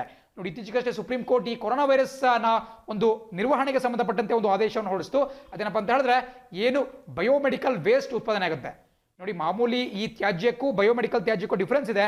ಬಯೋಮೆಡಿಕಲ್ ತ್ಯಾಜ್ಯ ಅಂತ ಹೇಳಿದ್ರೆ ಏನು ಆಸ್ಪತ್ರೆಗಳಿರಬಹುದು ಅಥವಾ ರೋಗಿಗಳಿಂದ ಉತ್ಪಾದನೆ ಆಗ್ತಕ್ಕಂತಹ ತ್ಯಾಜ್ಯ, ಆಸ್ಪತ್ರೆಯಲ್ಲಿ ಬಳಸ್ತಕ್ಕಂತಹ ಸಿರಿಂಜುಗಳಿರಬಹುದು, ಬ್ಯಾಂಡೇಜ್ ಇರಬಹುದು, ಅಥವಾ ಕೆಲವೊಂದು ಬೇರೆ ಬೇರೆ ಆರ್ಗ್ಯಾನಿಕ್ ಮ್ಯಾಟರ್ ಇರಬಹುದು, ತ್ಯಾಜ್ಯ ವಸ್ತುಗಳಿರಬಹುದು, ಇವುಗಳನ್ನ ನಾವು ಬಯೋಮೆಡಿಕಲ್ ವೇಸ್ಟ್ ಅಂತ ಕರಿತೀವಿ. ಆ್ಯಂಡ್ ಇದನ್ನು ಸೂಕ್ತವಾಗಿ ವಿಲೇವಾರಿ ಮಾಡಬೇಕು. ಮಾಡಿಲ್ಲ ಅಂತ ಹೇಳಿದ್ರೆ ಅದರ ಸಂಪರ್ಕದಲ್ಲಿ ಬಂದಂತಹ ವ್ಯಕ್ತಿಗಳಿಗೂ ಕೂಡ ಈ ಒಂದು ವೈರಸ್ ಸ್ಪ್ರೆಡ್ ಆಗುವಂತಹ ಸಾಧ್ಯತೆ ಇರುತ್ತೆ ಅಂತ ಹೇಳಿ ಸುಪ್ರೀಂ ಕೋರ್ಟ್ ಒಂದು ಕಡ್ಡಾಯ ಮಾಡಿತ್ತು ಒಂದು ಆ್ಯಪ್ ಬಗ್ಗೆ. ಅದು ಯಾವ ಆ್ಯಪ್ ಅಂತ ಕೇಳ್ತಾ ಇದ್ದಾರೆ. ಇದಕ್ಕೆ ಸರಿಯಾದ ಉತ್ತರ ನಿಮ್ಮ ಸ್ಕ್ರೀನ್ ಮೇಲೆ ನೋಡ್ತಿದ್ದೀರಾ. Option A, COVID-19 BWM app. ನಿಮಗೆ ಬಗ್ಗದಲ್ಲಿ ಕಾಣಿಸ್ತಾ ಇದೆ. ಆ್ಯಪನ್ನು ಖಂಡಿತ ಪರೀಕ್ಷೆಯಲ್ಲಿ ಕೇಳಬಹುದು. COVID-19 BWM app. ಇದನ್ನು ಯಾವ ವಿಚಾರಕ್ಕೆ ಯೂಸ್ ಮಾಡಲಾಗುತ್ತಪ್ಪ ಅಂತ ಹೇಳಿದ್ರೆ, ಈ ಬಯೋಮೆಡಿಕಲ್ ವೇಸ್ಟ್ನ ವಿಲೇವಾರಿ, ಇದರ ಡಿಸ್ಪೋಸಲ್ ಏನಿದೆ ಬಯೋಮೆಡಿಕಲ್ ವೇಸ್ಟ್, ಆ ಒಂದು ವೇಸ್ಟ್ನ ಡಿಸ್ಪೋಸಲ್ಗಾಗಿ ಈ ಆ್ಯಪನ್ನು ಬಳಸಲಾಗುತ್ತೆ. ಆ್ಯಂಡ್ ಈ ಆ್ಯಪನ್ನು ಸೆಂಟ್ರಲ್ ಪೊಲ್ಯೂಷನ್ ಕಂಟ್ರೋಲ್ ಬೋರ್ಡ್ ಬರ್ಕೋಬೇಕಾಗುತ್ತೆ. CPCB, central pollution control board ಅಥವಾ ಕೇಂದ್ರ ಮಾಲಿನ್ಯ ನಿಯಂತ್ರಣ ಮಂಡಳಿ ಅಭಿವೃದ್ಧಿಪಡಿಸಿದೆ COVID-19 BWM ಆ್ಯಪ್. ಆ್ಯಂಡ್ ಪ್ರತಿನಿತ್ಯ ಕೂಡ ಈ ಬಯೋಮೆಡಿಕಲ್ ವೇಸ್ಟನ್ನು ಏನು ಕಲೆಕ್ಷನ್ ಮಾಡ್ತಾರೆ ಆ ಒಂದು ಮಾಹಿತಿಯನ್ನು ಈ ಆ್ಯಪಲ್ಲಿ ಅಪ್ಡೇಟ್ ಮಾಡಬೇಕು ಅಂತ ಹೇಳಿ ಸುಪ್ರೀಂ ಕೋರ್ಟ್ ಆದೇಶವನ್ನು ಹೊರಡಿಸಿದೆ. 5ನೇ ಪ್ರಶ್ನೆ ಹೇಳುತ್ತೆ, ಇತ್ತೀಚೆಗೆ ಬಹಮಾಸನ್ನು ಅಪ್ಪಳಿಸಿದ ಚಂಡಮಾರುತ ಯಾವುದು? ನೋಡಿ, ಪ್ರತಿ ಬಾರಿ ಚಂಡಮಾರುತಗಳೇನು ಬರುತ್ತೆ ಅವುಗಳು ಬಹಳ ಪ್ರಮುಖವಾಗಿರುತ್ತೆ. ಯಾವ ದೇಶವನ್ನು ಅಪ್ಪಳಿಸ್ತು, ಅದರ ಹೆಸರೇನು ಅಂತ ಕೇಳ್ತಾ ಇರ್ತಾರೆ. ಆ್ಯಂಡ್ ಇತ್ತೀಚೆಗಷ್ಟೇ ಈ ಬಹಮಾಸನ್ನು ಅಪ್ಪಳಿಸಿದಂತಹ ಚಂಡಮಾರುತ ಆಪ್ಷನ್ ಡಿ, ಇಸಾಯಸ್. ಈ ಭಾಗದಲ್ಲಿ ಕಾಣಿಸ್ತಾ ಇದೆ ನಿಮಗೆ. ಇಸಾಯಸ್ ಅನ್ನುವಂತಹ ಒಂದು ಚಂಡಮಾರುತ ಬಹರೇನ್ನ ಅಪ್ಪಳಿಸ್ತು. ಬಹರೇನ್ ನಿಮಗೆ ಕೆರಿಬಿಯನ್ ಪ್ರದೇಶದಲ್ಲಿ ಕಂಡುಬರುತ್ತೆ, ಸೆಂಟ್ರಲ್ ಅಮೆರಿಕನ್ ದೇಶ. ಆ್ಯಂಡ್ ಚಂಡಮಾರುತ ಅಂತ ಹೇಳಿದ್ರೆ ಇತ್ತೀಚೆಗಷ್ಟೇ ನಮ್ಮ ದೇಶದಲ್ಲಿ ಕೂಡ ಅಂಫನ್ ಅನ್ನುವಂತಹ ಒಂದು ಚಂಡಮಾರುತ ಒಡಿಶಾ ಮತ್ತು ಪಶ್ಚಿಮ ಬಂಗಾಳವನ್ನು ಅಪ್ಪಳಿಸಿತ್ತು. ಅದೇ ರೀತಿ ಅದಕ್ಕಿಂತ ಹಿಂದೆ ಫಣಿ ಬಂದಿತ್ತು. ಸೊ ಈಗ ಎಲ್ಲ ಸೈಕ್ಲೋನ್ಸ್ಗಳನ್ನ ನಿಮಗೆ ಪರೀಕ್ಷೆಯಲ್ಲಿ ಕೇಳಲಾಗುತ್ತೆ. ಬಟ್ ಇದನ್ನು ಇಸಾಯಸ್ ಹರಿಕೇನ್ ಅಂತ ಕರೆಯಲಾಗುತ್ತೆ. ಅಮೆರಿಕಾ ಖಂಡದಲ್ಲಿ ಹರಿಕೇನ್ಸ್ ಅಂತ ಕರೆಯಲಾಗುತ್ತೆ. ಇದು ನಾರ್ತ್ ಅಮೆರಿಕಾದಲ್ಲಿ ಬರೋದ್ರಿಂದ ಅದು ಅಲ್ಲೂ ಕೂಡ ಈ ಚಂಡಮಾರುತಗಳನ್ನ ಹರಿಕೇನ್ ಅಂತ ಕರೆಯಲಾಗುತ್ತೆ. ಅದೇ ರೀತಿ ಮುಂದಿನ ಸುದ್ದಿ ಅಂತ ಗಮನ ಹರಿಸೋಣ. ಆ್ಯಂಡ್ ಈಗ ನಿಮಗೆ ಬಹಮಾಸ್ನ ಒಂದು ಚಿತ್ರ ಕೂಡ ಕಾಣಿಸ್ತದೆ. ಬಿಕಾಸ್ ಯಾವುದೇ ಒಂದು ದೇಶ ಸುದ್ದಿಯಲ್ಲಿದ್ದರೂ ಕೂಡ ಆ ದೇಶವನ್ನು ಮ್ಯಾಪ್ನ ಮೂಲಕ ನೋಡ್ತಾ ಹೋಗಬೇಕಾಗುತ್ತೆ, ಅಟ್ಲಾಸನ್ನು ಬಳಸಿ. ಅವಾಗ ನೀವು ಈ ಜಿಯೋಗ್ರಫಿಯಲ್ಲಿ ಕೂಡ ಸ್ವಲ್ಪ ಸ್ಟ್ರಾಂಗ್ ಆಗ್ತೀರಾ. ಪರೀಕ್ಷೆಯಲ್ಲಿ ಪ್ರಶ್ನೆಯನ್ನು ಈಸಿಯಾಗಿ ಆನ್ಸರ್ ಮಾಡಬಹುದು. ಆ್ಯಂಡ್ ಬಹಮಾಸ್ ಎಲ್ಲಿ ಕಂಡು ಬರ್ತದೆ? ಒಂದು ದ್ವೀಪ ರಾಷ್ಟ್ರ, ಒಂದು ಆರ್ಕಿಪೆಲಾಗೋ ಅಂತ ಹೇಳಿದ್ರೆ ಒಂದು ದ್ವೀಪ ಸಮೂಹ ಅಂತ ಕರಿಬಹುದು. ಸೊ ಇದು ಕೆರೆಬಿಯನ್ ಸಮುದ್ರದಲ್ಲಿ ಬರುತ್ತೆ. ಬೇಸಿಕಲಿ ಇದು ನಿಮಗೆ ನಾರ್ತ್ ಅಮೆರಿಕಾ ಖಂಡ, ಬಟ್ ಕೇಂದ್ರ ಅಮೆರಿಕಾ, ಸೆಂಟ್ರಲ್ ಅಮೆರಿಕಾದಲ್ಲಿ ಬರುತ್ತೆ. ಈ ನೀವು ನೋಡ್ತಾ ಇರೋದು ಅಮೆರಿಕಾ ಮೇಲ್ಭಾಗದಲ್ಲಿ ಕಂಡು ಬಂದರೆ ಕೆಳಭಾಗದಲ್ಲಿ ನಿಮಗೆ ಕ್ಯೂಬಾ ಕಂಡು ಬರ್ತಾ ಇದೆ. ಆ್ಯಂಡ್ ನಸಾವ್ ಅಂತಕ್ಕಂತಹದ್ದು ಬಹಮಾಸ್ನ ಒಂದು ರಾಜಧಾನಿ ಕೂಡ ಆಗಿದೆ. ಆ್ಯಂಡ್ ಹಿಂದೆ ನಾನು ಡೊಮಿನಿಕನ್ ರಿಪಬ್ಲಿಕ್ ಬಗ್ಗೆ ನೆನ್ನೆ ಮಾತಾಡಿದ್ದೆ. ಅದು ಕೂಡ ಈ ಒಂದು ಸೆಂಟ್ರಲ್ ಅಮೆರಿಕದಲ್ಲಿ ಬರ್ತಕ್ಕಂತಹ ಒಂದು ದೇಶ. ಬಟ್ ಇವೆಲ್ಲವೂ ಕೂಡ ಉತ್ತರ ಅಮೆರಿಕಾ ಖಂಡದಲ್ಲಿ ಬರುತ್ತೆ, ನಾರ್ತ್ ಅಮೆರಿಕಾ ಕಾಂಟಿನೆಂಟ್. 6ನೇ ಪ್ರಶ್ನೆ ಹೇಳುತ್ತೆ, ಇತ್ತೀಚೆಗೆ ಯಾವ ರಾಷ್ಟ್ರವು ಮಿನಿಟ್ ಮ್ಯಾನ್ 3 ಕ್ಷಿಪಣಿಯ ಪರೀಕ್ಷಾ ಹಾರಾಟವನ್ನು ನಡೆಸಿತು? ಇದಂತೂ ಅತ್ಯಂತ ಪ್ರಮುಖವಾಗಿರುತ್ತೆ. ಖಂಡಿತ ದೊಡ್ಡ ಪರೀಕ್ಷೆಯಲ್ಲಿ ಇಂತಹ ಪ್ರಶ್ನೆಗಳು ಕೇಳ್ತಾನೆ ಇರ್ತಾರೆ. ಖಂಡಿತ ನೋಟ್ ಮಾಡ್ಕೊಳ್ಳಬೇಕಾಗತ್ತೆ. ಇತ್ತೀಚೆಗಷ್ಟೇ ಮಿನಿಟ್ ಮ್ಯಾನ್ 3 ಅನ್ನುವಂತಹ ಒಂದು ಕ್ಷಿಪಣಿ ಅಂದ್ರೆ ನಾವು ಇಂಗ್ಲೀಷಲ್ಲಿ ಮಿಸೈಲ್ ಅಂತ ಕರಿತೀವಿ. ಆ ಒಂದು ಮಿಸೈಲ್ನ ಪರೀಕ್ಷಾ ಹಾರಾಟವನ್ನು ಟ್ರಯಲ್ ಒಂದು ಟೆಸ್ಟಿಂಗ್ ಅನ್ನು ಮಾಡಲಾಯಿತು. ಅದು ಯಾವ ದೇಶ ಅಂತ ಕೇಳ್ತಿದ್ದಾರೆ. ಇದಕ್ಕೆ ಸರಿಯಾದ ಉತ್ತರ ಆಪ್ಷನ್ ಸಿ, ಯುನೈಟೆಡ್ ಸ್ಟೇಟ್ಸ್. ಇದು ಅಮೆರಿಕ ದೇಶಕ್ಕೆ ಸಂಬಂಧಪಟ್ಟಂತಹ ಒಂದು ಮಿಸೈಲ್ ಆಗಿದೆ. ಯಾಕೆ ಇದು ಇಷ್ಟೊಂದು ಪ್ರಮುಖವಾದಂತಹ ಮಿಸೈಲ್ ಅಂತ ಹೇಳಿದ್ರೆ, ಇದನ್ನ ICBM ಅಂತ ಕರೆಯಲಾಗುತ್ತೆ. ನೋಟ್ ಮಾಡ್ಕೊಳ್ಳಬೇಕಾಗುತ್ತೆ. ICBM ಅಂತ ಹೇಳಿದ್ರೆ ಹಿಂದೆ ಕೂಡ ಕ್ಲಾಸ್ ನಾನು ಹೇಳಿದ್ದೇನೆ, ಕ್ಷಿಪಣಿಗಳು ಅಂತ ಹೇಳಿದ್ರೆ ಕೇವಲ ನಾವು ಅನ್ಕೊಳ್ಳೋದು ಒಂದೇ ರೀತಿಯ ಕ್ಷಿಪಣಿಗಳು ಬರಲ್ಲ, ಬೇರೆ ಬೇರೆ ವೆರೈಟೀಸ್ ಬರ್ತಾ ಹೋಗುತ್ತೆ. ICBM ಅಂತ ಹೇಳಿದ್ರೆ ಇಂಟರ್ ಕಾಂಟಿನೆಂಟಲ್ ಬ್ಯಾಲಿಸ್ಟಿಕ್ ಮಿಸೈಲ್ಸ್. ಇದಂತೂ ತುಂಬ ಒಂದು ಸೊಫಿಸ್ಟಿಕೇಟೆಡ್ ಆಗಿರ್ತಕ್ಕಂಥ ಮಿಸೈಲ್ಸ್ ಆಗಿರುತ್ತೆ. ICBM inter continental ballistic missile. ಅದನ್ನು ನಾವು ಕನ್ನಡದಲ್ಲಿ ಖಂಡಾಂತರ ಕ್ಷಿಪಣಿಗಳು ಅಂತ ಕರಿತೀವಿ. ನೋಡಿ, ಖಂಡಾಂತರ ಅಂದ್ರೇನು? ಒಂದು ಖಂಡದಿಂದ ಮತ್ತೊಂದು ಖಂಡಕ್ಕೆ ಹೋಗಬಲ್ಲಂತಹ ತಾಕತ್ತಿರುವಂತಹ ಕ್ಷಿಪಣಿಗಳಿಗೆ ಖಂಡಾಂತರ ಕ್ಷಿಪಣಿಗಳು ಅಥವಾ ಇಂಟರ್ ಕಾಂಟಿನೆಂಟಲ್ ಮಿಸೈಲ್ಸ್ ಅಂತ ಕರಿತೀವಿ. ಸೊ ಇದು ಅಂತಹ ಒಂದು ಕ್ಲಾಸಿಫಿಕೇಶನ್ಗೆ ಸೇರುತ್ತೆ. ಇದನ್ನು ಭೂಮಿಯಿಂದ ಒಂದು ಲಾಂಚ್ ಮಾಡಬಹುದು, ಲ್ಯಾಂಡ್ ಬೇಸ್ಡ್ ಮಿಸೈಲ್. ಯಾಕೆ ಇಷ್ಟೊಂದು ಇಂಪಾರ್ಟೆಂಟ್ ಅಪ್ಪ ಅಂತ ಹೇಳಿದ್ರೆ, ಇದು ಅಮೆರಿಕಾದ ಅಣ್ವಸ್ತ್ರ ಹೊತ್ತು ಹೊಯ್ಬಲ್ಲಂತಹ ಒಂದು ಕೆಪಾಸಿಟಿ ಇದೆ. ನ್ಯೂಕ್ಲಿಯರ್ ಪವರ್ಡ್ ಒಂದು ಮಿಸೈಲ್ ಆಗಿರುತ್ತೆ. ಆ್ಯಂಡ್ ಇದನ್ನು ಅಮೆರಿಕಾ ದೇಶ ತಯಾರು ಮಾಡಿದೆ. ಆ್ಯಂಡ್ ಯೂಶುವಲ್ ಆಗಿ ಇದರ ಒಂದು ಕೆಪಾಸಿಟಿ 11,000 ಕಿಲೋಮೀಟರ್ ಆಗಿರುತ್ತೆ. ನಿಮಗೆ ಮಿನಿಟ್ ಮ್ಯಾನ್ 3 ಬೇಸಿಕಲಿ 8,900 ಕಿಲೋಮೀಟರ್ ಆಗಿರುತ್ತೆ. ಬಟ್ ಮಿನಿಟ್ ಮ್ಯಾನ್ 2 ಅಂತ ಮತ್ತೊಂದು ಮಿಸೈಲ್ ಬರುತ್ತೆ, ಅದು 11,000 ಕಿಲೋಮೀಟರ್ವರೆಗೂ ಕೂಡ ಸಂಚರಿಸತಕ್ಕಂತಹ ಕೆಪಾಸಿಟಿ ಹೊಂದಿದೆ. 11,000 ಅಂತ ಹೇಳಿದ್ರೆ ಅಮೆರಿಕದಲ್ಲಿ ಕೂತ್ಕೊಂಡ್ಬಿಟ್ಟು ಈ ಒಂದು ಮಿಸೈಲ್ ಲಾಂಚ್ ಮಾಡಿದ್ರೆ ನೇರವಾಗಿ ಬಂದ್ಬಿಟ್ಟು ಚೀನಾ ಮೇಲೆ ಕೂಡ ಬೀಳುತ್ತೆ ಅದು. ಸೊ ಚೀನಾವನ್ನು ಟಾರ್ಗೆಟ್ ಮಾಡಿಬಿಟ್ಟು ಅಮೆರಿಕ ಇಂತಹ ಮಿಸೈಲ್ಸನ್ನು ರೆಡಿ ಮಾಡುತ್ತೆ. ಭಾರತವು ಕೂಡ ಅಗ್ನಿ 5 ಅನ್ನುವಂತಹ ಒಂದು ಮಿಸೈಲನ್ನು ಹೊಂದಿದೆ. ನೋಟ್ ಮಾಡ್ಕೋಬೇಕಾಗುತ್ತೆ, ಭಾರತದ ICBM ಕ್ಷಿಪಣಿ ಯಾವುದು, ಭಾರತ ಇಂಟರ್ಕಾಂಟಿನೆಂಟಲ್ ಬ್ಯಾಲಿಸ್ಟಿಕ್ ಮಿಸೈಲ್ ಯಾವುದು ಅಂತ ಕೇಳಿದ್ರೆ ICBM ಬ್ಯಾಲಿಸ್ಟಿಕ್ ಮಿಸೈಲ್ ಯಾವುದು ಅಂತ ಕೇಳಿದ್ರೆ ಅಗ್ನಿ 5 ಅಂತ ಹೇಳಬೇಕಾಗುತ್ತೆ. ಇದು ಸುಮಾರು 5,000ಕ್ಕೂ ಹೆಚ್ಚು ಕಿಲೋಮೀಟರ್ ವ್ಯಾಪ್ತಿಯನ್ನು ಸಂಚರಿಸತಕ್ಕಂತಹ ರೇಂಜನ್ನು ಹೊಂದಿದೆ. ಸೊ ಪಾಕಿಸ್ತಾನ ಮತ್ತು ಚೀನಾದ ಯಾವುದೇ ಮೂಲೆಯನ್ನು ಬೇಕಾದ್ರೆ ನಾವು ಭಾರತದಲ್ಲೇ ಕೂತ್ಕೊಂಡ್ಬಿಟ್ಟು ಧ್ವಂಸ ಮಾಡಬಹುದು. ಸೊ ಮಿಸೈಲ್ಸ್ ಬಹಳ ಪ್ರಮುಖವಾಗಿರುತ್ತೆ. ಆ್ಯಂಡ್ ಮೊನ್ನೆ ನಾನು ಕ್ಲಾಸಲ್ಲಿ ಮಾತಾಡಬೇಕಾದ್ರೆ ಇರಾನ್ ದೇಶದ ಮತ್ತೊಂದು ಇದ್ರ ಬಗ್ಗೆ ಮಾತಾಡ್ತಾ ಇದ್ದೆ. ಅಲ್ಲಿ ನಿಮಗೆ ಗ್ರೇಟ್ ಪ್ರಾಫಿಟ್ 14 ಅನ್ನುವಂತಹ ಒಂದು ವಿಚಾರದ ಬಗ್ಗೆ ಮಾತಾಡ್ತೀವಿ. ಬಟ್ ಅದು ಬೇಸಿಕಲಿ ಮಿಸೈಲ್ ಅಲ್ಲ, ಅದೊಂದು ಕ್ಷಿಪಣಿ ಅಲ್ಲ, ಬದಲಾಗಿ ಅವರು ಮಾಡಿದಂತಹ ಒಂದು ಡ್ರಿಲ್ ಏನಿದೆ, ಒಂದು ಯುದ್ಧಾಭ್ಯಾಸ ಏನಿದೆ, ಆ ಯುದ್ಧಾಭ್ಯಾಸದ ಹೆಸರನ್ನು ನಾವು ಗ್ರೇಟ್ ಪ್ರಾಫಿಟ್ 14 ಅಂತ ಇಟ್ಟಿದ್ರು. ಬಟ್ ಅಲ್ಲಿ ಕೂಡ ಬೇರೆ ಬೇರೆ ಕ್ಷಿಪಣಿಗಳ ಹಾರಾಟವನ್ನು ನಡೆಸ್ತಾ ಇದ್ದು. ಇಂಡಿಯಾದಲ್ಲಿ ಕೇವಲ ಅಗ್ನಿ 5 ಮಾತ್ರವಲ್ಲ, ನಿಮಗೆ ಪೃಥ್ವಿ ಮಿಸೈಲ್ ಬರುತ್ತೆ, ಆಕಾಶ್ ಮಿಸೈಲ್ ಬರುತ್ತೆ, ಹೀಗೆ ಬೇರೆ ಬೇರೆ ಕ್ಷಿಪಣಿಗಳು ಬರ್ತಾ ಹೋಗ್ತವೆ. ಅದೇ ರೀತಿ ನಿಮಗೆ ಅತ್ಯಂತ ಆಧುನಿಕವಾಗಿರ್ತಕ್ಕಂತಹ ಬ್ರಹ್ಮೋಸ್ ಮಿಸೈಲ್ ಬರುತ್ತೆ. ಬಟ್ ಇಂಟರ್ಕಾಂಟಿನೆಂಟಲ್ ಬ್ಯಾಲಿಸ್ಟಿಕ್ ಮಿಸೈಲ್ ಅನ್ನುವಂತಹ ಒಂದು ಕ್ಯಾಟಗರಿಯಲ್ಲಿ ನಿಮಗೆ ಅಗ್ನಿ ಮಾತ್ರ ಕಾಣಸಿಗುತ್ತೆ. ಅದೇ ರೀತಿ 7ನೇ ಪ್ರಶ್ನೆ ಮತ್ತು 7ನೇ ಮತ್ತು ಕೊನೆಯ ಪ್ರಶ್ನೆ ನೋಡ್ತಾ ಹೋಗೋಣ. ಪ್ರಶ್ನೆ ಹೇಳುತ್ತೆ, ವಿಶೇಷ್ ಕೋಡ್ ಟು ವಿನ್ ಹೆಸರಿನ ಪುಸ್ತಕವನ್ನು ಯಾರು ಬರೆದಿದ್ದಾರೆ ಅಂತ ಕೇಳ್ತಿದ್ದಾರೆ. ನೋಡಿ, ಇತ್ತೀಚೆಗಷ್ಟೇ ಸಾಕಷ್ಟು ಪ್ರಸಿದ್ಧಿಯನ್ನು ಪಡೆದಿರತಕ್ಕಂತಹ ಒಂದು ಪುಸ್ತಕ, ಖಂಡಿತ ಪರೀಕ್ಷೆಯಲ್ಲಿ ಕೇಳಬಹುದು, ವಿಶೇಷ್ ಕೋಡ್ ಟು ವಿನ್. ನೋಡಿ, ಇದು ಒಬ್ಬ ಕ್ರೀಡಾಳು, ಒಬ್ಬ ಸ್ಪೋರ್ಟ್ಸ್ ಪರ್ಸನ್ ಕುರಿತಾಗಿರ್ತಕ್ಕಂತಹ ಒಂದು ಪುಸ್ತಕ. ಸೊ ಹಾಗಾಗಿ ಪರೀಕ್ಷೆಯಲ್ಲಿ ಯಾವುದೇ ಆ್ಯಂಗಲಿಂದ ಕೂಡ ಪ್ರಶ್ನೆ ಕೇಳಬಹುದು. ಬಟ್ ಇಲ್ಲಿ ಕೇಳ್ತಿರ್ತಕ್ಕಂತಹ ಪ್ರಶ್ನೆ, ಇದನ್ನು ಬರೆದಂತಹ ಲೇಖಕರು ಯಾರು? ಇದು ಬೇಸಿಕಲಿ ಒಂದು ಬಯೋಗ್ರಫಿ, ಒಬ್ಬರ ಜೀವನ ಚರಿತ್ರೆ, ಒಬ್ಬ ಕ್ರೀಡಾ ಆಟಗಾರನ ಜೀವನ ಚರಿತ್ರೆ. ಬಟ್ ಇದನ್ನು ಬರೆದಿರ್ತಕ್ಕಂತಹದ್ದು ಆಪ್ಷನ್ ಡಿ, ನಿರುಪಮಾ ಯಾದವ್ ಅವರು. ಈ ಪುಸ್ತಕವನ್ನು ಯಾರ ಕುರಿತಾಗಿ ಬರೆದಿದ್ದಾರೆ ಅನ್ನೋದು ಕೂಡ ಬಹಳ ಪ್ರಮುಖವಾಗುತ್ತೆ. ಹೆಸರಲ್ಲಿ ನಿಮಗೆ ಕಾಣಿಸ್ತಾ ಇದೆ ವಿಶೇಷ್ ಅಂತ ಹೇಳಿ. ನೀವು ಸ್ವಲ್ಪ ಸ್ಪೋರ್ಟ್ಸ್ ಬಗ್ಗೆ ಇಂಟ್ರೆಸ್ಟೆಡ್ ಇದ್ದೀರಾ, ನೀವು ಭಾರತೀಯ ಬಾಸ್ಕೆಟ್ಬಾಲ್ ಟೀಮನ್ನು ಕೂಡ ಗಮನಿಸ್ತಾ ಹೋಗ್ತೀರಾ ಅಂತ ಹೇಳಿದ್ರೆ ನಿಮಗೆ ಚಿತ್ರದಲ್ಲಿ ಕಾಣ್ತಿರ್ತಕ್ಕಂತಹ ವ್ಯಕ್ತಿ ಕಾಣಕ್ಕೆ ಸಿಗ್ತಾರೆ. ಇವರು ವಿಶೇಷ್ ಭೃಗುವಂಶಿ. ವಿಶೇಷ್ ಭೃಗುವಂಶಿ ಅಂತ ಹೇಳಿದ್ರೆ ಇವರು ಉತ್ತರ ಪ್ರದೇಶದ ವಾರಣಾಸಿ ಮೂಲದವರು. ಇವರು ಪ್ರಸಕ್ತವಾಗಿ ಒಬ್ಬ ಹಿರಿಯ ಭಾರತೀಯ ಈ ಬಾಸ್ಕೆಟ್ಬಾಲ್ ತಂಡದ ಆಟಗಾರ ಆಗಿದ್ದಾರೆ. ವಿಶೇಷ್ ಭೃಗುವಂಶಿ ಅವರ ಹೆಸರನ್ನು ಖಂಡಿತ ನೋಟ್ ಮಾಡ್ಕೊಳ್ಳಿ. ಇವರ ಒಂದು ಜೀವನ ಚರಿತ್ರೆ ಇತ್ತೀಚೆಗಷ್ಟೇ ರಿಲೀಸ್ ಆಗ್ತಿದೆ. ಇವರ ಖ್ಯಾತಿ ಏನಪ್ಪ ಅಂತ ಹೇಳಿದ್ರೆ, ಇವರು ಭಾರತದ ಅತ್ಯಂತ ಕಿರಿಯ ಬಾಸ್ಕೆಟ್ಬಾಲ್ ಟೀಮ್ನ ಕ್ಯಾಪ್ಟನ್. ಇವರು ಕೇವಲ 19-20 ವರ್ಷ ವಯಸ್ಸಾಗಿದ್ದಾಗಲೇ 2010ನಲ್ಲೇ ಇಂಡಿಯನ್ ಬಾಸ್ಕೆಟ್ಬಾಲ್ ಟೀಮ್ನ ಕ್ಯಾಪ್ಟನ್ ಕೂಡ ಆಗಿದ್ರು. ಅಂದ್ರಿಂದ ಕೂಡ ರೆಗ್ಯುಲರ್ ಆಗಿ ಭಾರತವನ್ನು ಇವರು ರೆಪ್ರೆಸೆಂಟ್ ಮಾಡ್ತಾ ಇದ್ದಾರೆ. ಸೊ ನಾವು ಭಾರತೀಯರಾಗ್ಬಿಟ್ಟು ನಾವು ಕೇವಲ ಕ್ರಿಕೆಟ್ ಮಾತ್ರವಲ್ಲ, ಎಲ್ಲ ಸ್ಪೋರ್ಟ್ಸ್ಗೂ ಕೂಡ ಗಮನವನ್ನು ಕೊಡಬೇಕಾಗುತ್ತೆ. ಕ್ರಿಕೆಟ್ ಇರಬಹುದು, ಹಾಕಿ ಇರಬಹುದು, ಫುಟ್ಬಾಲ್, ಬಾಸ್ಕೆಟ್ಬಾಲ್. ಸೊ ಬಾಸ್ಕೆಟ್ಬಾಲ್ನ ಒಬ್ಬ ಅತ್ಯಂತ ಕಿರಿಯ ಕ್ಯಾಪ್ಟನ್ ಯಾರು ಅಂತ ಹೇಳಿದ್ರೆ ವಿಶೇಷ್ ಭೃಗುವಂಶಿ, ಉತ್ತರ ಪ್ರದೇಶದವರು. ಇದು ಕೂಡ ಬಹಳ ಪ್ರಮುಖವಾಗಿರುತ್ತೆ. ಬಿಕಾಸ್ ನಮ್ಮ ದೇಶದಲ್ಲಿ ಕೋಬ್ ಬ್ರಿಯಾಂಟ್, ನಿಮಗೆಲ್ಲ ಗೊತ್ತಿರಬೇಕು, ಈ ಬಾಸ್ಕೆಟ್ಬಾಲ್ನ ದಂತಕತೆ. ಕೋಬ್ ಬ್ರಿಯಾಂಟ್ ಅವರು ಮೃತಪಟ್ಟ ಮೇಲೆ ಸಾಕಷ್ಟು ಜನ ಕಂಪನಿಯನ್ನು ಮಿಡಿದ್ರು. ಖಂಡಿತ ಕಂಪನಿಯನ್ನು ಮಿಡಿಲೇಬೇಕಾಗುತ್ತೆ. ಬಟ್ ಅಮೆರಿಕಾದ ಕೋಬ್ ಬ್ರಿಯಾಂಟ್ ನಿಮಗೆ ಗೊತ್ತಿದ್ದಾರೆ, ಅಮೆರಿಕಾದ ಲೆಬ್ರಾನ್ ಜೇಮ್ಸ್ ಗೊತ್ತಿದ್ದಾರೆ, ಮೈಕಲ್ ಜೋರ್ಡನ್ ಗೊತ್ತಿದ್ದಾರೆ. ಅಂದಮೇಲೆ ನಮ್ಮ ದೇಶದ ವಿಶೇಷ್ ಭೃಗುವಂಶಿ ಕೂಡ ನಿಮಗೆ ಗೊತ್ತಿರಬೇಕಾಗುತ್ತೆ. ಅದೇ ರೀತಿ ಚಿಕ್ಕ ಪುಟ್ಟ ಬೇರೆ ಬೇರೆ ಗೇಮ್ಸಲ್ಲಿ, ಹಾಕಿ ಇರಬಹುದು, ಬೇರೆ ಬೇರೆ ಸ್ಪರ್ಧೆಗಳಲ್ಲಿ ಆಡ್ತಕ್ಕಂತಹ ನಮ್ಮ ದೇಶದ ಕ್ರೀಡಾಪಟುಗಳು ಕೂಡ ಅಷ್ಟೇ ಒಂದು ಟ್ಯಾಲೆಂಟನ್ನು ಹೊಂದಿದ್ದಾರೆ. ಅವರನ್ನು ಕೂಡ ಗುರುತಿಸಿ ಬೆಳೆಸುವಂತಹ ಕೆಲಸ ನಮ್ಮ ದೇಶದಲ್ಲಿ ಆಗಬೇಕಾಗಿದೆ. ಸೊ ಈ ಒಂದು ಮಾತನ್ನು ಹೇಳ್ತಾ ಇವತ್ತಿನ ಪ್ರಮುಖ ದಿನಪತ್ರಿಕೆ ವಿಶ್ಲೇಷಣೆ ಮುಗಿಸುವಂತಹ ಸಮಯ ಬರ್ತಾ ಇದೆ. And thanks for watching the video. C on the website. Jai Hind.